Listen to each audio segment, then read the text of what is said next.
like that.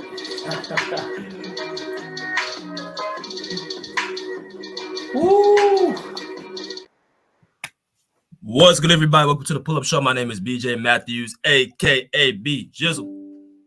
And you already know who it is. It's your co-host that does it the most at Rick Masters 23 or Mr. Lee on IG. Rick Masters everywhere else. Y'all already know what time it is, man. The Pull-Up Basketball Podcast. We got the merch. I got the all-black sweater on. It's one of my favorites. Starting to get cold, y'all, so check it out. BJ got the red shirt on. Red, black, and white. We got tanks, hoodies, sweaters. Yo, if y'all are interested in getting some merchandise, hit up me. It'll be Jizz on our DMs, man. We'll get you right. And yo, the badges, y'all already know the deal. We got the clip badge, we got the loyalty badge, we got the interview badge. You already know what that interview badge. I get to talk to some of the great people that we already had on here. You know, we had Rick Barry, man. You know, we had Coach Kerr. We had some of the greatest people on here, man. So if y'all want to talk to some folks and talk to other podcasters, you already know the deal with that. That Clippers badge, man. BJ putting out this Clipper work, and he is with the Clippers officially. So again, proud of you, my brother. So y'all already know BJ is with the Clippers. So that Clippers badge, he gives you full content with the Clippers. Then, of course, that loyalty badge, man. Y'all are going to be in the end of the month contest. So y'all can't be missing that, man. So get those badges. And also, if you want something seen, don't be afraid to get tagged up here with the YouTube chats. We are affiliated with YouTube, but B Jizzle, let's get into it. All right, so we got the, you know what I'm saying, like my boy said, get your super stickers and super comments. If you guys have a comment you guys do want to drop, make sure you guys hit that super sticker button right below where it says thanks to drop a comment to get our attention instantly, as well as get your membership badges, like he said, the pull-up badge, which is the loyalty badge, the Clipper badge, and the interview badge, all three badges that we have available for you guys to enjoy. If you need more information, please hit us up on our Instagram or hit us up in the comment section how to access that. Y'all got so many different perks, as well as we'll be having our contest next week. We're supposed to have it today, but we didn't get a chance to, you know what I'm saying, set up everything. So we want to make every sure that everything is good for y'all. So make sure you guys hit that like button as y'all come in here. As well as go through some of these comments. My boy Rick said good morning. As of course, you know what I'm saying, Mrs. Tay said, welcome to the Pull-Up Basketball Podcast. Please share this live and subscribe to the channel. Yes, everybody on this live, we got 11 people in right now. We should have over 11 likes right now. Please share this on all social media platforms. It's going to be a great show. Hope, our other moderator, said, I'm going to go with Boston because they need a guy to replace Marcus Smart, but if not, Boston and Miami. Okay, appreciate that, Mrs. Hope. Benit said, like the stream, everyone. Yes, sir. Appreciate you, my guy. He said, what do you think Portland want for Jrue? We're going to talk about that as well, because that's going to be very important, you know, for us to talk about as well. She also said, I wouldn't say the Clippers because it's not enough minutes to go around. And they said, the better hope the Clippers don't get them. All right, we're going to talk about it, man. Let's get into it, my guy. Let's start off with your opening sentiments, very light. Let me talk to you. What do you think about this Jrue Holiday situation? How would you describe Jrue Holiday as a player, first of all? Before we even get into trades, how do you describe Jrue Holiday as a player? I mean, look, man, as a player, I think anybody who loves basketball plays it, any organization, you know what I'm saying? He's going to, it's like I told you before the show, BJ, he is going to be a plus for anybody, anywhere, right? Because all I hear through the NBA is that he has good locker room presence. You know what I'm saying? Obviously, he could play a role, so he's adaptable. So just off the top of my head, man, you know, averaging 19 points, you know what I'm saying, 5 rebounds, 5 or 6 rebounds, 7 assists, like just a consistent and, you know, player. And then defensively, we already know that the boy shows up with that presence. So just from a personal standpoint, off the top of my head, man, I think he's an absolute, you know, valuable gem to have on any squad. And so, you know, I think just right out the gate, keeping it short, man, I think he'd be a wonderful piece for any team, really. But yeah, just my first sentiments, just opinionated. I think he's a great player, man. You know, especially on that defensive end, defensive presence wise. All right, so let me just go into the comments as well. Make sure again, y'all hit that like button as y'all come in here. Hit the share, the subscribe as well.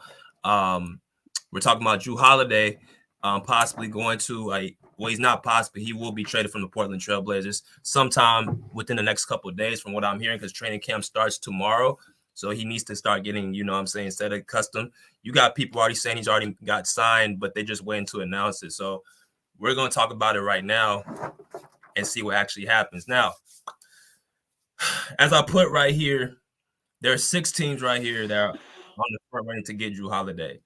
That's Miami Heat, Boston Celtics, Golden State Warriors, Mavericks, Knicks, Sixers, and the Clippers. So that's actually 7 teams. Now, as far as Jrue Holiday as a player, Rick, you're absolutely right. First of all, if you know basketball like we know basketball, Jrue Holiday is what we call a integral piece. He can fit any single organization anywhere in the NBA just based off of a few things. Number one, like you said, great locker room presence. People want good people around them all the time. It's not even just about before you step on the basketball court. It's just you as a person. They want you on around every single day. You have to go to work with these people. So that's what Jrue Holiday brings. You don't hear nothing negative about him around anywhere in the NBA. He's heavily respected. Gonna come and do his job. He's a winner. He competes. Just all around great intangibles.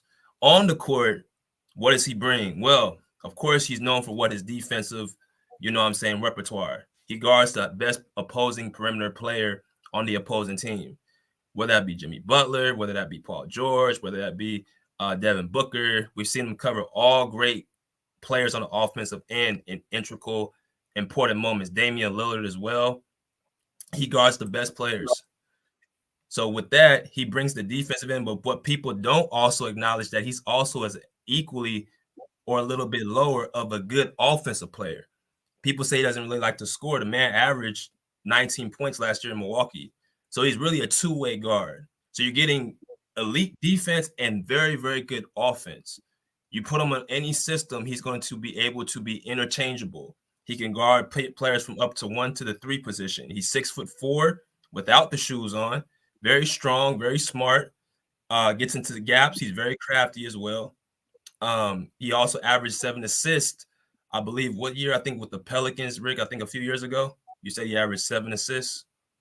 Oh yeah, well, so far as stat wise, man. I mean, Pelicans, he was averaging. What year was that? He averaged what 19 points? Because I know with the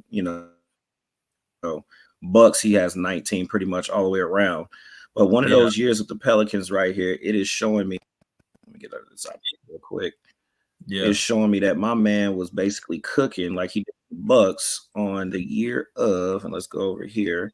Yeah, let's pull that up. Was that 2017-18 season? Let me see here. I'll come in here and smash so that basically his points are identical from the last 3 seasons with the Bucks, but that just told me a story just by looking at the numbers. It just shows how they were using him, right? It was showing how they were probably playing him that year. And so we already understand that the man is adaptable, right? He'll play any role that you need him to play. If he needs to score, he'll score. If he needs to focus on defense like he primarily does, he'll do that. But at the end of the day, like we already understand that his main focus when he goes to a team is you could tell that teams primarily want him as a defensive presence on that perimeter. But yeah, it was one of those mid seasons with the New Orleans Pelicans. But the last 3 seasons with the Bucks, he was averaging that 19 range and 7 assists. So for sure. As y'all come in here, smash the like button. As y'all come in here, you said Philly or Boston. Mrs. Hope said 2017, 2018. She said she would love to see Holiday with Bam and Butler, but y'all have a blessed Sunday going back to church. Bless everyone. Appreciate you. Mingle Jester said nobody going to the trash ass Knicks. I mean, Jrue Holiday did say he wants to go to a contender, and Knicks was not a contender. So yeah, the Knicks are out. I know I put this up here, but the Knicks ain't gonna get Jrue Holiday. The Knicks, first of all, they don't have any real star players. Jrue Holiday wants to go to a contender now. I think he's 32 years old. So he's not going to a team that he can't compete right away. That's why Portland's getting rid of him. So that and the Knicks are out. It's really 6 teams: the Heat, Celtics, Warriors, Mavs, Clippers, Sixers. Let's go into every single team, bro. Kind of talk about the pros and the cons, and what do you feel is the best option for him. Very lightly, we don't want to put too much, too early, but we're gonna kind of go, very swiftly about each team, what they both bring. Because according to the report right here, this is what Portland's looking for. Portland right now, Portland receiving the 32-year-old guard Jrue Holiday as a part of the return with the intention of trading him for more draft capital and or young talent to move forward with rebuilding around Scoot Henderson, Shaedon Sharpe, Anthony Simons, and newly acquired center DeAndre Ayton. So when I look at this, Portland's not taking no old pieces. They're going to take all guys around 23 to about 27, 28 years old. They want young pieces. They want guys to fit around that core in Portland. So if you ain't got that, you ain't getting Jrue Holiday for Portland because it has to make sense for both sides. So as we go into these teams, bro, kind of break down, in your opinion, what each team brings and what they can add to get them in the best position to get Jrue Holiday. I mean, very swiftly, the Heat, obviously, like I told you before the show, BJ, anytime you got a coach like Spoelstra and you got the culture that you do over there, it's always a plus, right? Play for keeps, salute. It's always a plus, man. I mean, look, you got a dog like Jimmy Butler who likes to compete, who likes to play. You could tell the players on his team respect him. Obviously, like as I said before the show, we know that Jrue Holiday is an adaptable person. So being under a great mind like Spoelstra is always a great place to be in. Like how they say, not oil and water, but water and water. That'll mix just well. Celtics, I actually think that'll be a good piece as well. Just simply now, I wouldn't know because, they're already young, but he has that championship caliber, mindset. He knows what it takes. Plus, he brings that defensive presence. So he'll definitely be able to help them get over the hump when it comes to, winning a championship, having that knowledge because the Celtics get close, but they just haven't got to the promised land yet. So, of course, when you bring a piece like him on, not only is he bringing experience, he brings defensive presence. He allows, the other players that pretty much are the primary scorers to do their thing. So he doesn't have to so much focus on that. He could just focus on maintaining the defensive, dynamic while he's on the floor, which gives a little bit more leeway to people like Tatum and other players. I think it's Brown. Brown already moved, didn't he? Brown already left. For who? The Celtics? Yeah. No, Jaylen Brown's still there. He's still there? I thought he went. I thought he was talking about the Memphis Grizzlies. Marcus Smart left. Marcus Smart, thank you. So Marcus Smart already left. So there you go. So that's already an upgrade because he was supposed to be the defensive player of the year, which that didn't show in the finals. But, there you go. You got an actual defensive piece, kind of replacing Marcus Smart's role there. So in a way, that probably would be that boost to get over that hump because they're right there at the edge. Then going to the Warriors, I mean, BJ, again, it kind of falls in line with the Heat. You already got a coach that just knows how to coach, man. So him being adaptable, him bringing that defensive presence. Obviously, you got Draymond Green. Now, Draymond Green, in a sense, has help on the perimeter. So Draymond can kind of stay in that middle, also perimeter, but more so he can stay in that middle to lower block in the sense to help the center down below. So that's actually a big plus for me when you think about the Warriors, because now Draymond's not really having to, bounce back and forth, right? Now he has a guy that's going to play just as tough as him up at the perimeter. And if Draymond has to help, then of course he can help, but it just takes a little bit off of Draymond and adds more help for the offensive players like Curry, and Thompson to come off those screens a little bit easier because now it's harder to get around when you got a dude and a dog that's out there just, basically being ferocious and being a presence on the floor. And then when I look at the Clippers, now, honestly, I'm not even going to speak long on this one. I think the Clippers should just be left alone because, granted, like I said, not to backtrack on what I'm saying, no matter where he goes, Jrue Holiday, he's always going to make a presence defensively. But, I mean, look, you got Kawhi Leonard, man. You got Paul George. You got Russell Westbrook. They going to give you they all when it comes to defense. I'm not saying they're going to cook every night defensively. Everybody has their days. But just those three alone and their aggression and how they come at it defensively as a team and the dynamic of it, I mean, you'll just be adding more defense, which is never bad, but you don't want that to become too clustered, right? So I think Clippers are fine where they at, man. And then when it comes to the Knicks, I'm not feeling the Jalen Brunson and Jrue Holiday mix. Obviously, Jalen Brunson is pretty much the primary scorer. Also, we can't forget about what's the brother name that came out of Duke with Zion? What's the brother name? What's that? He's probably third or fourth year in. His name's slipping me right now. But basically, came out of Duke with Zion, man. That brother, man, like I already feel like he's still trying to develop and find himself, right?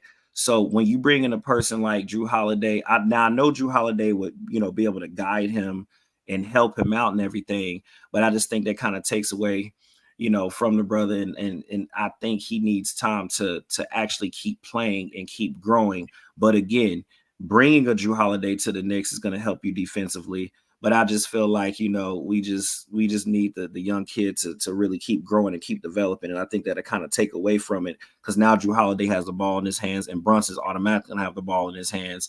And then you got a guy like Randall as well that's out there. So I'm not feeling the Knicks too much, but he still could help. Now, Dallas Mavericks, bro, I think that would be beautiful, because now we got height right on the perimeter. And the very thing that they lack, to me, in my personal opinion, this is all opinion now, they lack is defense, right? Really, is because they can shoot with the best of them. Like, they got an offensively powerful team. So you got Kyrie, you got Luka, you already know they're going to do their thing. But now you have a dude on the perimeter who's actually going to bring the defense. So while Kyrie and Luka are doing their thing, and Luka probably can help out a little bit more defensively, that'll definitely help on that front court.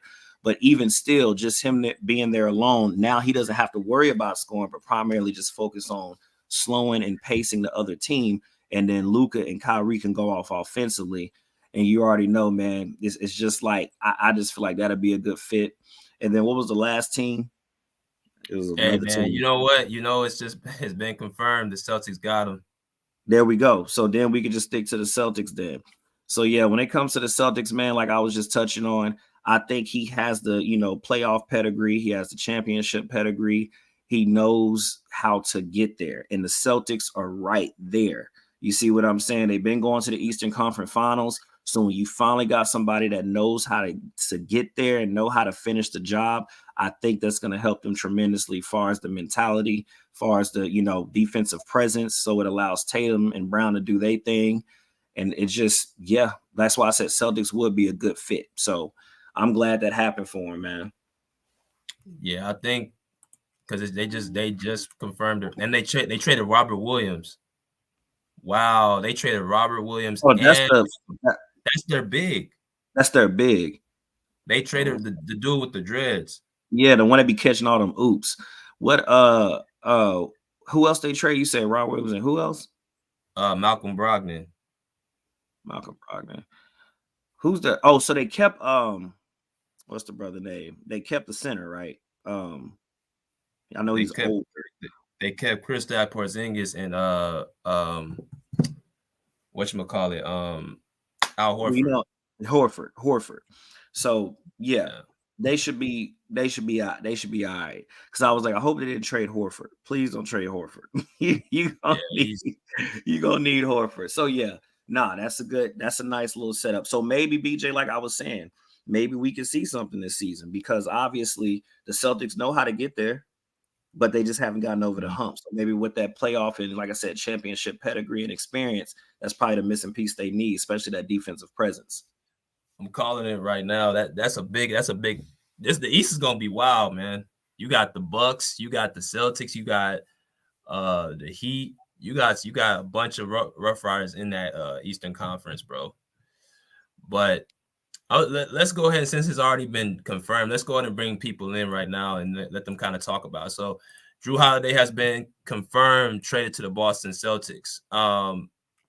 And I have the Celtics as being my team they're going to pick anyway, just because they're kind of like the Clippers.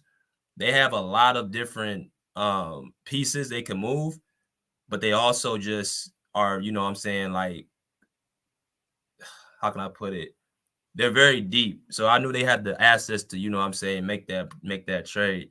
So I don't really, I'm not surprised by that, bro. I'm happy that he got to the Celtics. So it's actually a very good move for him. So let's bring some of these people in, though.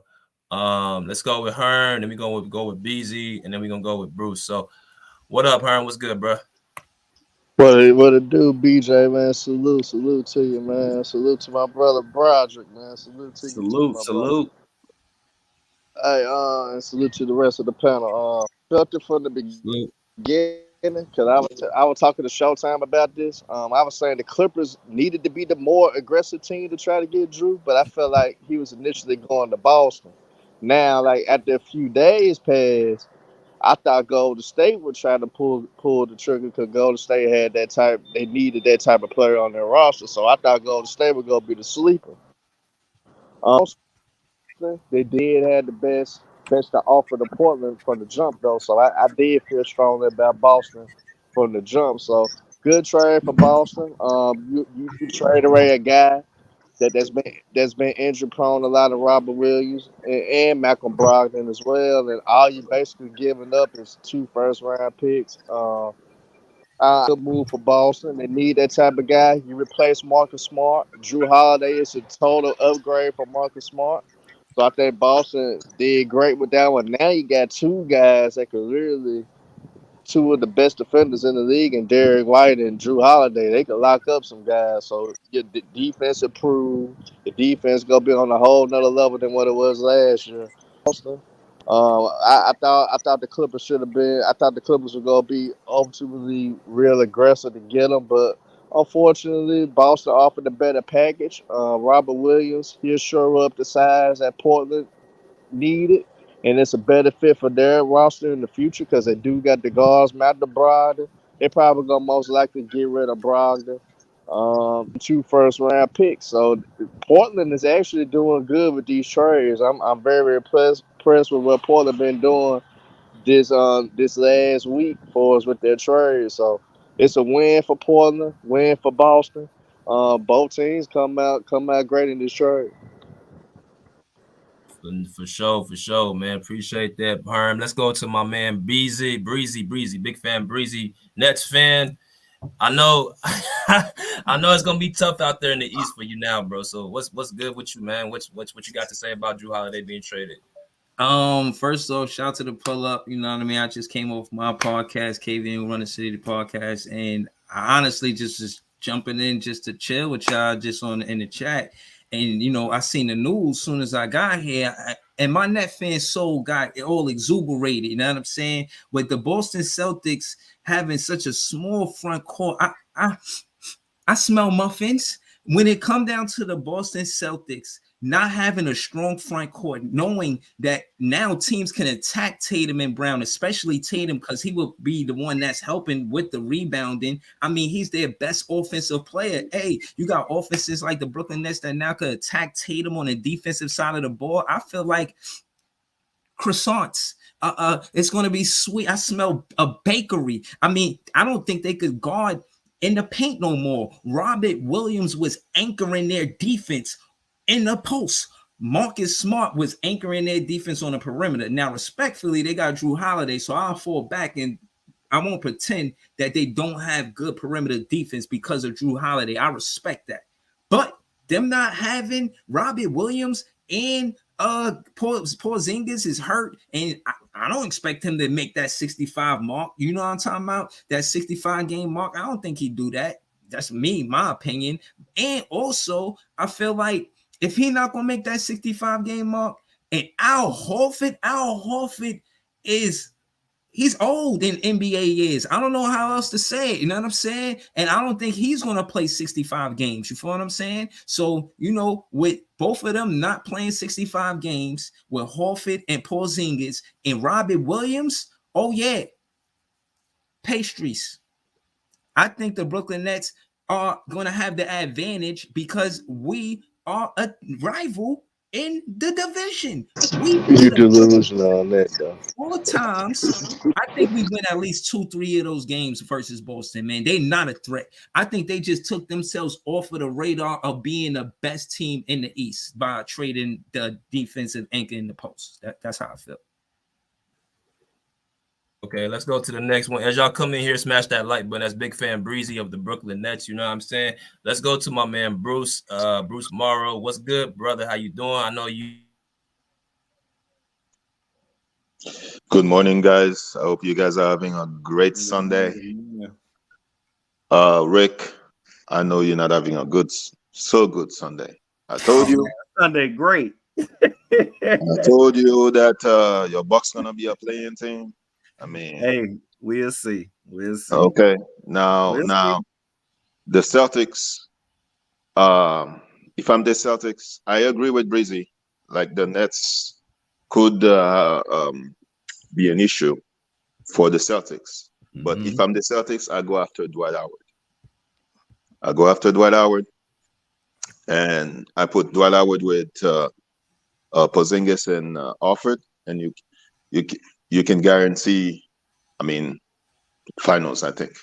And Dwight Howard, maybe if they meet Jokic again in the finals, could bother Jokic. Jrue Holiday is gonna be like super motivated if they meet the Bucks. So Jrue Holiday against Damian Lillard, who's gonna win that matchup? So I think the Bucks shoot themselves in the foot, and Jrue Holiday got a great deal. I mean, he's gonna win. And Jrue Holiday is better than the flopping king, Marcus Smart. So. The Bucks got gonna be sick today. They were celebrating yesterday, Dame Lillard. Now they made their rival better. I mean, what's in the perimeter of the Bucks? So anyway. Yeah, all good points. Let's go to Mingle real quick. What's good, Mingle?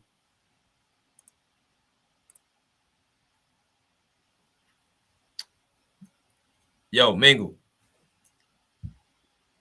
Well, what's good, BJ? What's good, Rick? What's good? And everybody else. It's a good trade overall. It's a good trade because they do replace the production that Marcus Smart put out. Him and Marcus Smart kind of sort of the type of player. Only difference is Jrue Holiday just a tad bit better at it than Marcus Smart is. That's the only difference. But like I think Big Fan Breezy said it. They do lose a lot of rim protection. They lose that aspect of it. That rim protection and those easy baskets in the paint with alley hoops and all that. They also lose that too because Al Horford old ass ain't finna go catch no alley hoop. Neither is Porzingis. I think y'all cap, man. Neither is Porzingis because he stay hurt all the damn time. He'll get hurt in that. Breezy was capping. Now you capping. Bruce was capping. Let me finish my take. I don't want to hear that. Was only playing 30 damn games. Bro, let me finish my take first. Damn. Robert Williams wasn't doing shit for Boston. Let me finish my take first. That's a good ass trade for the Boston Celtics. One at a time. They not losing shit. They not losing shit for Robert Williams. Hold on, bro. One at a time. Go ahead, Mingle. One at a time, y'all. Can't elbow talk people. Let's go. Go ahead, Mingle. What I was gonna say? He done made me forget what I was saying. Damn. Oh yeah, but anyway, Robert Williams. They gonna miss Robert Williams though. You can say whatever you want to say. They're gonna miss Robert Williams, even though he was hurt a lot of the time too. But at the same time, though, when he was in there, his production showed because their defense went up. Every time he was in, go look at the Celtics defense when he played versus when he don't play. Their defense drops a little bit when he don't play versus when he do play. Go look at it if you don't believe me. But anyway, back to what I'm saying. I think their team gonna be good, but the only thing is Kristaps can't get hurt. Now that they done traded Robert Williams, Kristaps cannot get injured. He can't get injured no more. This injury right here, he gonna have to come back and he gonna have to play. He can't get injured. If he get injured, Boston might be in some trouble. Might be in some trouble if he get injured. That's my take on it. All right. See, I got 45 people in here. I'm gonna give my sentiments at the end, and Rick, you can give your. I don't know if you gave your sentiments too, but I'm gonna let everybody else go. We got somebody new, Lee 4788. What's good, man? How you doing? I'm good, man. What's going on with y'all boys? Salute. I just woke up to this shit. Like, be honest with you. I'm like, word. That's the first thing I said because we was talking last night. I was talking to some people last night, bro. Like, it was like, yo, did Boston mess around and basically like kind of sucker Milwaukee into making a quick deal? Maybe Milwaukee was worried about Miami. Maybe Milwaukee was worried about some other teams in the East. But I think Boston, man, like they just snuck under Milwaukee's nose and basically kind of semi replaced Marcus Smart. And because when they got rid of Marcus Smart and Grant Williams, they got rid of their grit. And now that they got Jrue Holiday, but I'm now hearing that Robert Williams was in the deal. It's a little bit shaky to me. It's kind of like, man, I'm like, are they going all in on Kristaps Porzingis? Are they going all in on Al Horford, who's about to be, what, 36, 37, something like that? Mm-hmm. So I personally think that they got their guard back. They got the guard in return that they initially had, I guess, in a way. Well, I think Marcus Smart was better at running their offense. He was better at a little bit more 3-point shooting. Defensively, if people want to have that argument, I personally think Jrue was better. But by the same token, man, I think Jrue Holiday is a plus. But getting rid of Robert Williams might be a little bit of it might be the common denominator in where Boston goes this season, man. Me personally, I've been telling people podcast to podcast that the Boston Celtics got 2 Scottie Pippens. I'm standing on that for as long as I can. But obviously they're gonna go top heavy with they 2 Scottie Pippens and JT and JB and try to make a run at it. But I think Milwaukee, realistically, like like this is kind of do or die for Milwaukee in terms of like whether they keep Giannis with this Dame Lillard experiment. I think Boston might be on a hot seat too. I think they both teams kind of went for broke and went for some heavy hitter trades, and they just said, you know what, we going all in. The only team that hasn't done anything is Miami, which is concerning to me. But in terms of this trade, I don't know. I don't know how I really feel about this trade. It's still hot right now and fresh in our minds. But I'm like, getting rid of Robert Williams, man, that might be a big deal. I don't know, man. Like I can't really say for sure, bro. Like, but I think getting rid of Robert Williams might be the haymaker. It might. That ain't the haymaker. I would have traded this 30 game playing ass ASAP. I mean, I know with the injuries, obviously, him being injury prone, but can't we say the same thing about Porzingis? Yeah, that's a good point. Porzingis played most of it. And I think I'm gonna let Cam go, and then I'm gonna piggyback off what Lee 478 just said. But let's go to Cam. What's good, bro? How you doing? Salute, BJ. Salute, panel, everybody. Man, look, I think the Celtics they kind of like upgraded a little bit, especially on the offensive end, because you got Jrue, who can come in there and facilitate the offense for Jaylen Brown and Jason Tatum. You also got Porzingis, who can give you 20 points per game. So from that aspect, they upgraded. Defense, I think they'll stay the same because Jrue Holiday, he's one of the best perimeter defenders in the league, and also JB and JT can defend as well as Al Horford, who can guard all 4 positions. So from that aspect, I think defensively they'll probably like stay the same.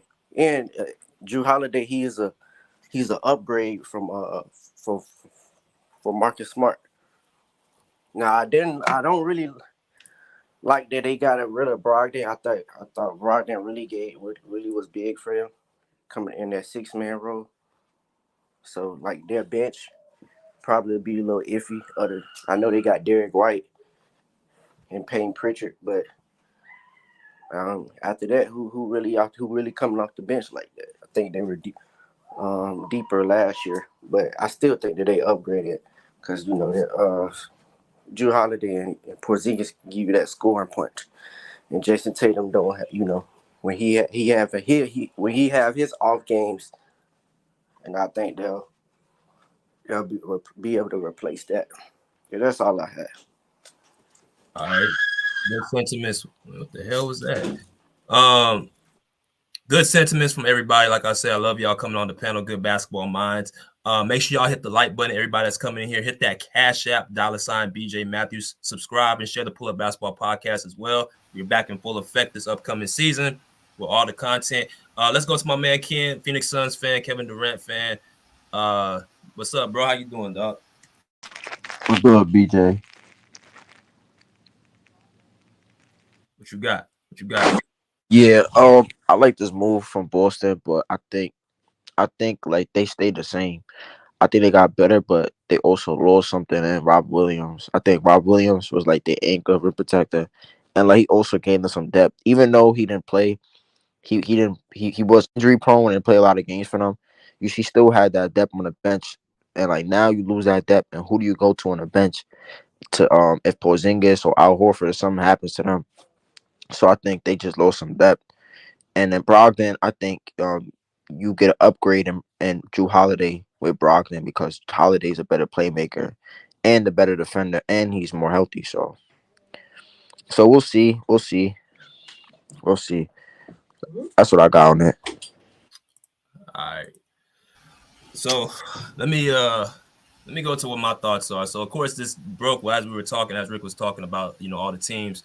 So Jrue Holiday is confirmed going to the Boston Celtics. Now this is my thing. What I'm gonna say, if I look at all the different moves that's being made, I'm looking at the Eastern Conference. Who are the top three teams right now? That's going to be Boston. That's going to be Milwaukee and Miami. So if I look at those three teams, I look at more so the matchups, how they match up with one another, and what Jrue Holiday does for Boston to compete, not against the entire East, but those other two opposing teams. So if they play a team like Miami, we already saw Jimmy Butler, what he did to Jrue Holiday. As great as a defender Jrue Holiday is, we saw what Jimmy Butler did to him. He pretty much was too small to guard him on the perimeter. Jimmy Butler used his body to pretty much, kill Jrue Holiday. He had no answer for him. So as great as a defender as Jrue Holiday is, he has nothing for Jimmy Butler. So that's one thing we have to pay attention to. What he does for Boston in general, though, he does bring in a more advanced Marcus Smart because, number one, Marcus Smart doesn't bring the offense that Jrue Holiday is, nor the championship pedigree that Jrue Holiday brings as well. He's just a little bit better, a tad bit better. We got to talk about, what they got rid of to get Jrue Holiday. They got rid of Robert Williams and Malcolm Brogdon. Malcolm Brogdon, I'm not too worried about that piece because they got enough guards with Derek White, Peyton Pritchard, and now Jrue to make up for that. Robert Williams might be the loss in it just because they don't have as much front size interior presence. So now that you got rid of Robert Williams, that is going to put more pressure on Al Horford, who is 38 years old, Kristaps Porzingis, who is injury prone, who actually likes to play on the perimeter more so inside the interior defense. He likes to be more of an outside shooter. He's an average, paint protector, but that's going to be put more pressure on their defense. Cam said something very interesting. He said that they kind of remain the same. I think that was Ken that said that. I wouldn't say they remain the same, but I'm not going to say they're just the favorites in the East. They're not going to be that team that's just going to run through everybody. They're going to have to get their defense, situated. We know Jrue Holiday is going to be able to get up to par because just of him being like a great defensive guard, pretty much. I think he's the best two-way point guard in the NBA, just based off of both sides of the basketball. But I think it's going to be Boston, Milwaukee, and Miami and how they all match up with one another. If they play Milwaukee and Jrue Holiday has to go up against Damian Lillard, I feel much comfortable with Jrue Holiday going up against him than saying like a Jimmy Butler in Miami. The problem with Miami is, though, they didn't make any real moves this offseason to really improve their roster. But down the line, though, I think Miami, being who they are, a championship culture, they're just one of them teams that always seem to just be at the dance. They always just seem to always be in the mix. They bring up all the, development players and all that stuff to make them competitive. So I think they got something up their sleeve coming for them to be competitive down the line. But I'm going to say that. I'm going to leave it to Rick. I'm going to let Rick kind of, respond to that. But otherwise, I think this move for the Celtics makes them a little bit better, but I don't think they just put them over the top.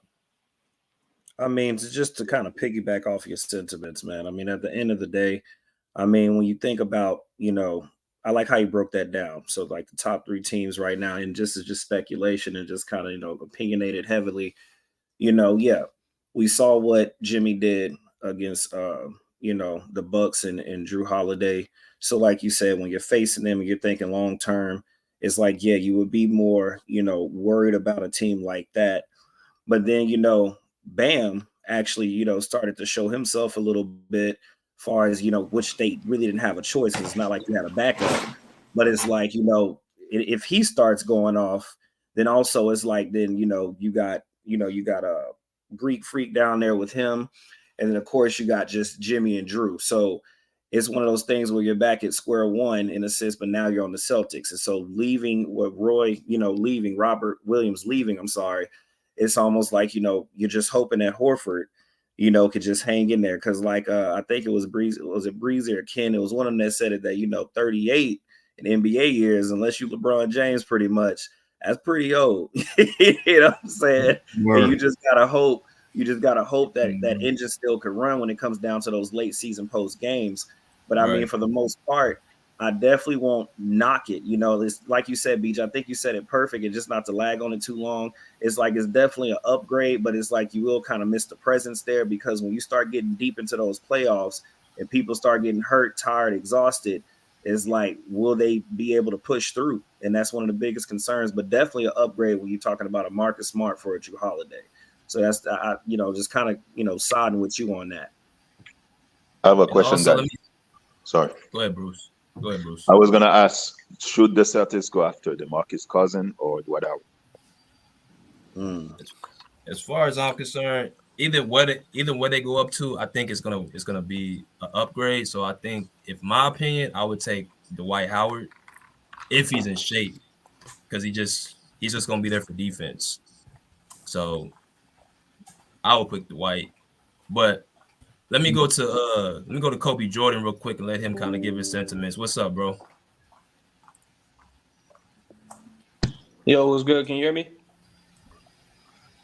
Yes, sir. We can hear you. Go ahead. You said what? Yeah, we can hear you. Yeah, I'll be quick on it. I think so for Jrue. Well, first of all, salute BJ. Been a minute. Salute everybody on the panel. Salute. As far as the Jrue Holiday trade goes, I like the trade for Boston Celtics. I'm not sure if they got better or worse. I think that their team is just reconstructed differently.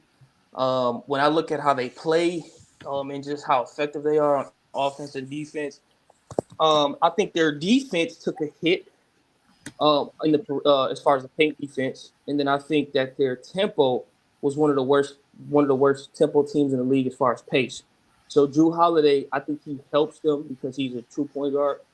But I do think that they're going to have some chemistry issues in the beginning, because to me it's a brand new team. I mean, you got 2 starters replaced, and then you lose 3 starters. You talk about Grant Williams, Robert Williams, and then Brogdon obviously came off the bench, but their team is just completely reconstructed. So it's going to take a while. So I think that they're not the favorites in the East. I still got them maybe 3 or 4, or maybe I would say, probably 2 or 3, I would say, because Philly took a step down. But, I think that we'll see. I'm still not confident in coaching. I still think that they get out-coached by a lot of these top teams. So I just got to see how it plays out. But, Jrue Holiday definitely helps them from just a point guard perspective, and he's going to help push the pace. But I still got to see Porzingis and Al Horford in that front court, because to me, those are 2 of the worst pick-and-roll defenders.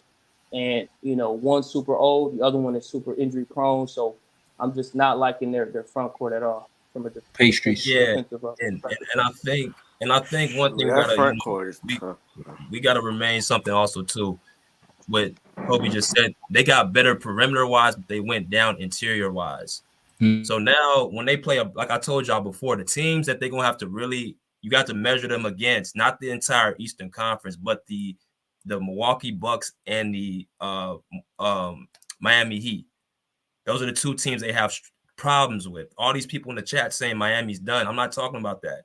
The playoffs are about matchups.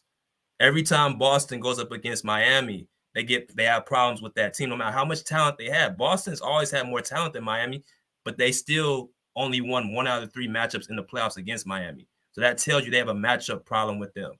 You look at Milwaukee, if you ain't got no interior presence, who's going to do anything with Giannis? So you gotta look at it more about matchups than just about this team from top to bottom is not a real competitive team in the East. That's how Milwaukee I lost to Miami. understand. That's how Milwaukee lost to I Miami. understand. I understand how y'all feel about Robert Williams, but he wasn't gonna make that much of a difference against Milwaukee. End of the day, I think overrated. I think Facts. he's overhyped. I think end of the day, his availability has been the worst part of him. That's why Boston did include him. And I think end of the day, Boston, they got to upgrade with Jrue Holiday, and I think Boston gonna be they a top two team in the East. It's between them and Milwaukee. End of the day, so end of the day, can't just to the next level to get Boston over the hump. That should be looked at more rather than because they lost Robert Williams. Robert Williams was barely on the court any damn way. So And I his So hold would, on, impact I can I would, wasn't can I gonna ask, get felt.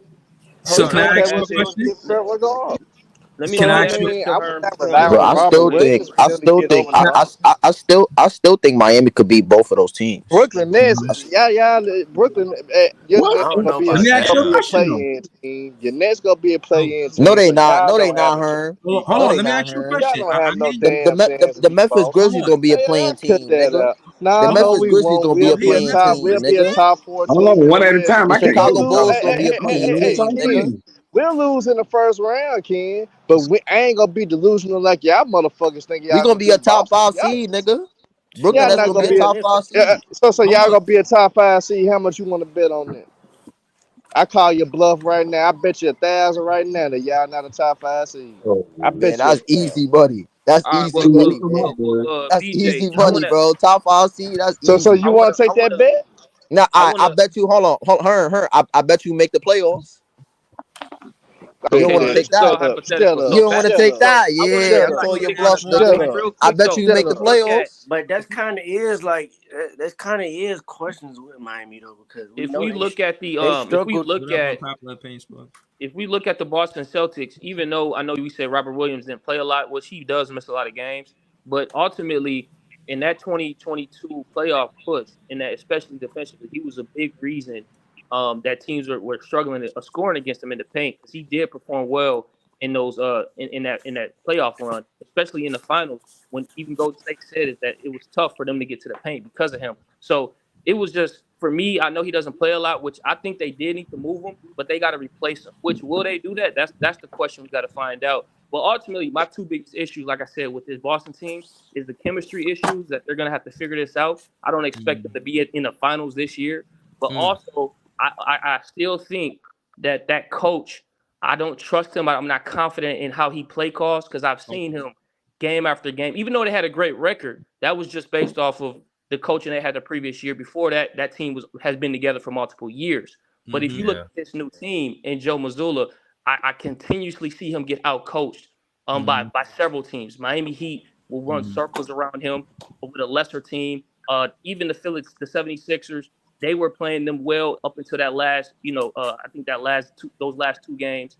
And so to me, those are the two areas I think they got to fix up. And then here's But one I'm other gonna But say thing. we this though. I'm gonna say this. Is The but we do Portland Celtics. have to take Trailblazers? this in Wait, I'm hold gonna on, say hold this on. though. The Celtics. Just The the last thing I Celtics want to lost say a real lot of quick. Portland defense though. Trailblazers. Let's be they honest. ain't lose That a team lot got of better, man. defense, nigga. Portland Yeah, they did. They left. is They a No, they young lost team. didn't. all They their only defensive lost. players. They lost Grant Williams, defensive player. Marcus So Smart, defensive player. Robert Robert Williams, Williams. defensive player. And they upgraded on the offense. No, they did not. Just one. They got one defender. That's Jrue Man, Holiday. y'all start overhyping Robert They got Williams, Hey, man. hold one on, Man, hold on, defender. I don't Hold want on, to hold on. Can I say hold on, something hold to on, her? hold Can I on, say Jalen something to Brown, her? hold on. Jalen Brown's Hey, a hold on, hold on, defender. hold Jason on, hold on, Tatum's hold a on, defender. Al hold Horford's a on, hold on. defender. One at a Mm, time. One at a time. okay, okay. One at a time. One at a time. Let me get Kobe was finishing up. I think Breezy has something he wanted to say too, and then I'll let Yeah, y'all I go was back and listening to forth. Kobe too. Hit y'all Kobe hit was the like finishing button. up. Yeah. oh yeah, I'm done. Go ahead. Y'all good. No. Go ahead, To add Mike. to, I'm gonna be honest with you. I was just gonna reiterate what Kobe Jordan said about how they lost their biggest voice in Marcus Smart and how Joe Mazzulla don't have that same gravity that Marcus Smart had. And with Marcus Smart not being there, and again, yeah, you got to give credit to Ime, but remember in that season, Marcus Smart came out with a tweet like, "Yo, these guys." He had complained about the way Tatum and Brown was playing, and I contribute that to not tweet, but post game to part of the reason why the Celtics went on that run with Ime. So it wasn't just Ime, it was Marcus Smart too. And with Marcus Smart not being the biggest voice in the locker room and the biggest voice now being Joe Mazzulla, they take a hit. And to the point that Herm said, I heard him talking spicy, but my thing is this. I feel that offenses now are going to attack Tatum and Brown even more with them knowing that Robbie Williams is not there. You saying he not that much of a big impact. This is where me and you disagree, because I feel like it is that much of a big impact, because if on more possessions Tatum and Brown has to always like be a two-way player and they always got to be the one that play the defense, and that wasn't the case. You had them I'm gonna respond after you done. yeah, they were alleviated on defensive responsibilities to an extent with Robin Williams and even a Malcolm Brogdon. You know what I'm saying? So case in point is, yeah, they're gonna be able. Jrue Holiday kind of null and voids that situation for the perimeter defense. But my point to you, Herm, is with Robin Williams is not being there, Tatum and Brown are gonna be attacked more, so they can be in foul trouble and off the court. I think that's what offenses do to the Celtics because Robin Williams is not there. Well, my response to that, they used to that anyway, because Robert Williams wasn't on the court anyway, so they had to deal with that. Where was this? Where was this? It's not like you sitting up there acting like they used to playing with that Robert Williams. So that adjustment is not gonna hurt them because they used to doing that anyway. Tatum for most of the damn time anyway. So this is something that they're used to. So that using Robert Williams is not a big deal. And BJ, if you can right quick, and I wish I was on my laptop, but I'm on my phone. Look up how many games Robert Williams played last year, and you tell me that's something that is majorly lost. Yeah, I think he played like. You can tell me something that's majorly lost. Let me say something. Let me say something real quick. If you want to drop out the chat, we got a few people want to get in here. If you guys are finished, y'all drop out the chat, and I'm gonna let two more people in if y'all done. I was gonna say, man, since y'all you keep on saying Marcus Smart is this hell of a leader. What was his leadership in Game 7? What Hey, I'll drop hey, salute, man. Y'all have where a was good his leadership? Salute. What was his leadership when the Warriors, when Steph Curry was cooking this nigga 3 the hard way? Okay, can I answer that question? I'm not saying leadership in a sense as in he's the best player when it's time to step up leader. I'm saying like the biggest voice to gather the troops. Like, all right, yo, stop arguing. Let's come together. Let's focus on basketball. More like that opposed to, all right, give me the ball and like a Kobe Bryant would. You feel what I'm saying? So that's what I meant by the biggest voice and leadership, not necessarily on the basketball court, but making sure that the teammates are on the same page is what I meant. If you go back and watch some of those games, Marcus Smart, he be like one of the main reasons these niggas be losing with his dumb decision making. Am I right? I don't, listen, man. I hope the Celtics lose. Tell me more. I think that if they put themselves in a situation, and what I'm waiting for BJ, but I wanted to talk about how this shit fans out for the Portland Trailblazers, because low key they look like a play-in team now. I don't see them. I think they a play-in team at minimum. You know what I'm saying? They looking like they trying to compete on the low. So I'm waiting for that part of the show. But to y'all point, I really feel like again, y'all made a valid point. I looked at Robbie Williams last year, and he only played 35 games, and he started 20 of them. So y'all do make a valid point. But that year they went to the finals, he played 61 games. You feel what I'm saying? So this is a TBA for me. This is to be announced. We got to actually see how it plays out. And I don't know, man. I'm excited for basketball. It's right around the corner. I'm excited, to be honest. Let me go ahead and get my man Eleazy in the building as y'all come in here. Smash that like button. If you guys see that the room is full, just keep trying. We're gonna let people come in. We're gonna bring people out. So let's go, my man E. What's good, E? Good morning. How y'all doing, man? What up? Good with you. Hey, this is huge. My son had just told me. I said, man, I know BJ was just cooking on this. I said, let me go ahead. This was perfect timing. This shit just happened. But shit, to be honest, That's a win-win for both teams. Portland got better. People think Portland gonna be tanking this year. Chauncey Billups, they're about to try to compete, bro, for one of them playoff spots. I promise you. Mm-hmm. You don't bring in a number one pick, DeAndre Ayton. You don't bring in a Robert Williams defender, rebounder who's been to the finals already. You know what I'm saying? In the Eastern Conference Finals. You know what I'm saying? Numerous of times. You don't bring in a Malcolm Brogdon, rookie of the year, just won sixth man of the year. You know what I'm saying? Was right there as far as getting to the finals. You don't bring in a veteran like that. You know what I'm saying? Defender, a locker room guy. You don't bring in those type of players and you just say, oh, we just packing it in. You don't draft a Scoot Henderson, Anthony Simons, Jeremy Grant, which they just maxed out.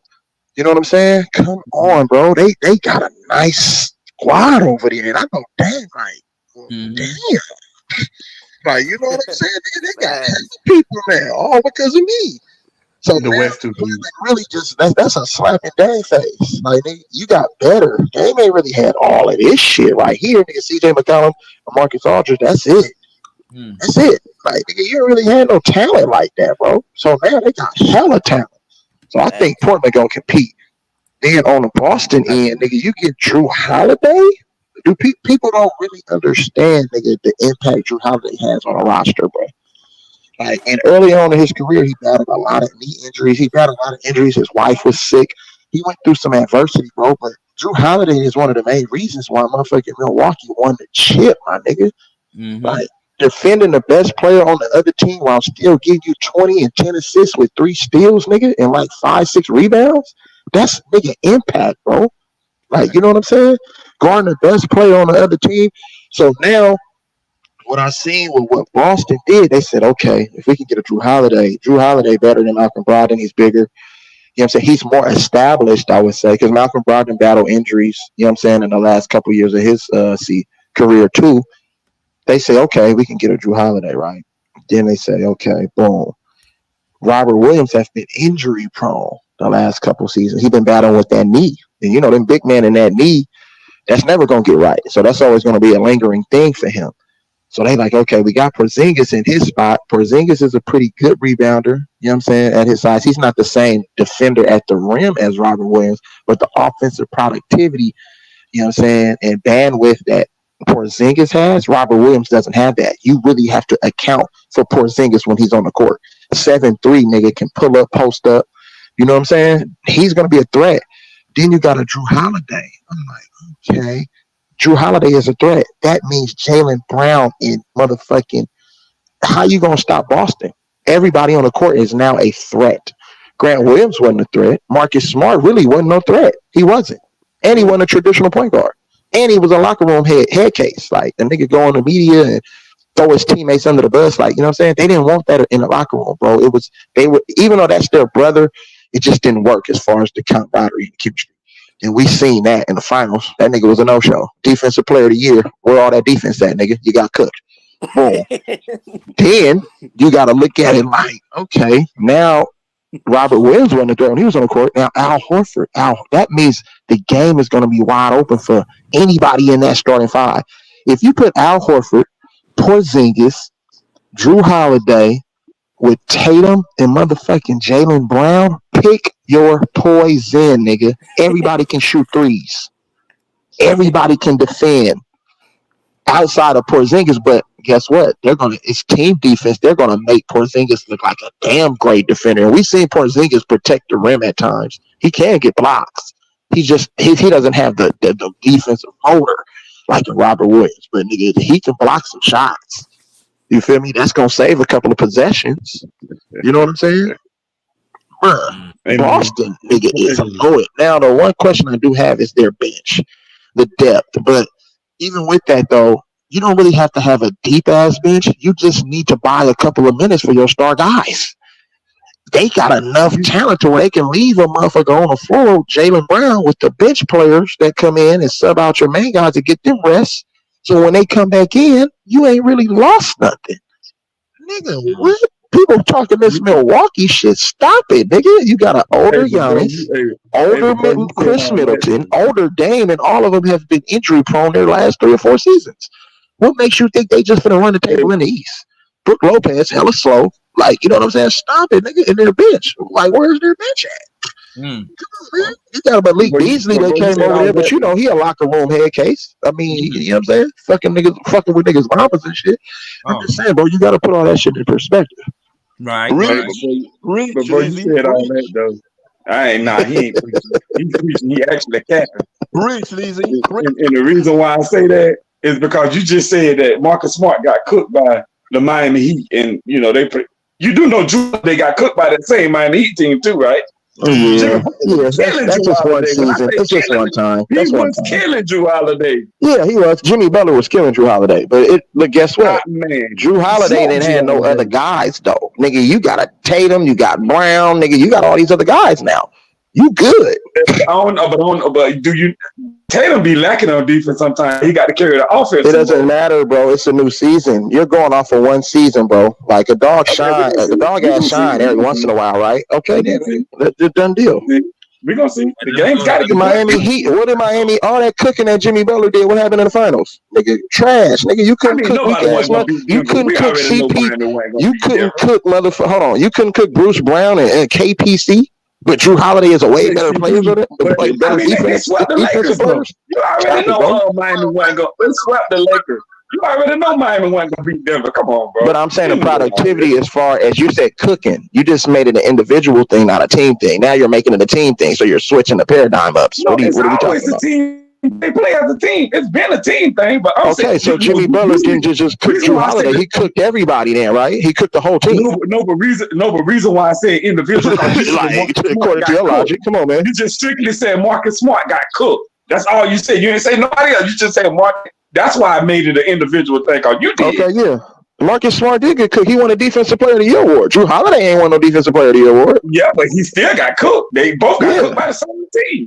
They got cooked by the same team, and what I'm saying is that it didn't really matter that they got cooked. They got cooked. But what I'm saying is that you're trading somebody that's better locker room guy and a better defender and a better all-around player, in my opinion.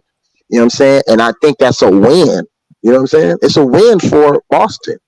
It's a win for Portland. Let me go to Dom real quick, man. Y'all hit that like button, to share, to subscribe. Appreciate Elise for them sentiments. Good sentiments, my boy. For sure. You know, Mingo gonna always hate on me, but it's good. Let's go to Dom. Let's go to Dom Brown. What's good, bro? Yeah, what's up, BJ? What's up, chat? Yo, so like this is basically a lateral move. You know what I mean? They I would say they're the same as before. Like they swapped out Malcolm Brogdon, who's a 50-40-90 guy. Now they don't have Robert Williams. And if y'all remember, those are the two guys that killed the Sixers. Malcolm Brogdon killed the Sixers because they played 5 out. And he basically don't miss open shots. He's a 50-40-90 guy. Jrue Holiday, he don't have that shot like Malcolm Brogdon. He can shoot, but not like Malcolm Brogdon. And Robert Williams, if y'all remember, the Celtics were down 3-2 to the Sixers. And everybody, all the Celtics fans were screaming, fire Joe Mazzulla, he sucks. They were saying Jrue Holiday, what's his name? Jaylen Brown can't dribble. We're going to trade him in the offseason. And Joe Mazzulla put in Robert Williams with Al Horford to guard Embiid. Because Embiid was basically killing a defense. They was focusing so much on Embiid that I guess, I don't know, that was messing up their defense. So they put both of those guys in. And that kind of took Embiid out the game. So Robert Williams was important in certain series. Like you're going to need Robert Williams versus a more athletic or a bigger, stronger guy like a Giannis or an Embiid. You know, so y'all downplaying his importance. And Marcus Smart, somebody say he's a bad locker room guy. He's not a bad locker room guy. He's a leader. You need a guy like that to be vocal and the whole player is accountable. Jrue Holiday, just because he's quiet, that don't mean that he's a better locker room guy. So I don't know where that came from. I'm sorry. The only thing Smart. The reason, hold on. Let me rebuttal that because he's responding to something that I said real quick, Bruce. Hey, the reason why I said that is because countless times he got into it with his teammates, and that was public. And then on numerous other times, he went into the media in a post-game presser, and he threw his teammates under the bus. You can't do that, bro. And then what happened? What happened after that? They went on crazy. What happened after that? They went on a crazy run. And then what happened after that? I mean, they lost in the finals. Okay, then. They lost in And the then what finals. happened What are after you that? talking about? Okay, after they lost, what happened after that? The next season. What, they lost in the Eastern Conference Finals? What do you Okay, mean? and then what happened right after they lost in the Eastern Conference Finals? They lost in the Eastern Conference Finals again. And then what happened after that? That's this upcoming season right now. I know. And then what happened? He get traded. Done deal. That's all we need to know. It's obvious they wanted to move on from him. They didn't hold on. They didn't move on from Jaylen Brown. They moved on from him. They moved on from Marcus Smart. That's the common denominator in all of this. We have yet to learn if that was a mistake or not, because the season it's a mistake. I promise you, it is. Okay, we'll see. Yeah. Mark is dumb, not Marcus Smart. Let me go to OC Love. Let's go to OC Love. Hey, Rick, tell him that we played against Marcus Smart in high school. That nigga's always been the same, bro. Yeah, he a little that wild. Nigga was cold in high school though. Bro, he was a dog in high school. He was. I ain't gonna even cap on that. But let's go to OC. Let's go to OC. The NBA changes things. Let's go to OC. What's good, OC? Salute everybody. Salute. Yeah, I think this is a good trade for him, man. I think they get a little better. You know what I mean? I hate they lost all the defense they lost, but you know what I mean? It is what it is. I don't think they jump the Bucks, but I think they stay right there with the Bucks though. So the Bucks is the favorite for you, OC? How are the Bucks the favorites though? Exactly. I mean, I think they about even. All right. I think they're about even. Here's my thing. I think they both lost a lot of defense this year when they made those trades. To be honest with you, there's no favor in the East. The East finna be crazy. There's no favor in the East. You got, because like I told y'all, like I said, this is about matchups, and I could depictate why each team is a problem. The East, Milwaukee, because they got the best player in the East. So I you always disagree with that. You gotta give him a fighter's chance. You gotta give him a fighter's chance. What do you agree with? What do you disagree with? I mean, he's the best player in the East. I think when I look on my fault, BJ. I'm gonna just say this. When I look at what's the name, Giannis, and I compare him to Embiid, to me that's like Wilder versus Tyson Fury. To me, it's like Wilder and Tyson Fury. Okay, let me tell you why. Let me tell you, I was on the Embiid. Remember, hold on. Remember, I was on the Embiid train a couple seasons ago because I felt he was the MVP over Jokic. But the thing with Embiid, he don't have the mental fortitude to lead to a championship. So I can't put him on that level. So that's what different between him and he's more talented than Giannis. But as far as his impact and carrying the team, he don't got it like Giannis does. So with that being said, that's why I feel Giannis, him being the best player, I give him a fighter's chance. Miami is that weird team, bro. You look at them from a distance, like, damn, they don't even look that talented.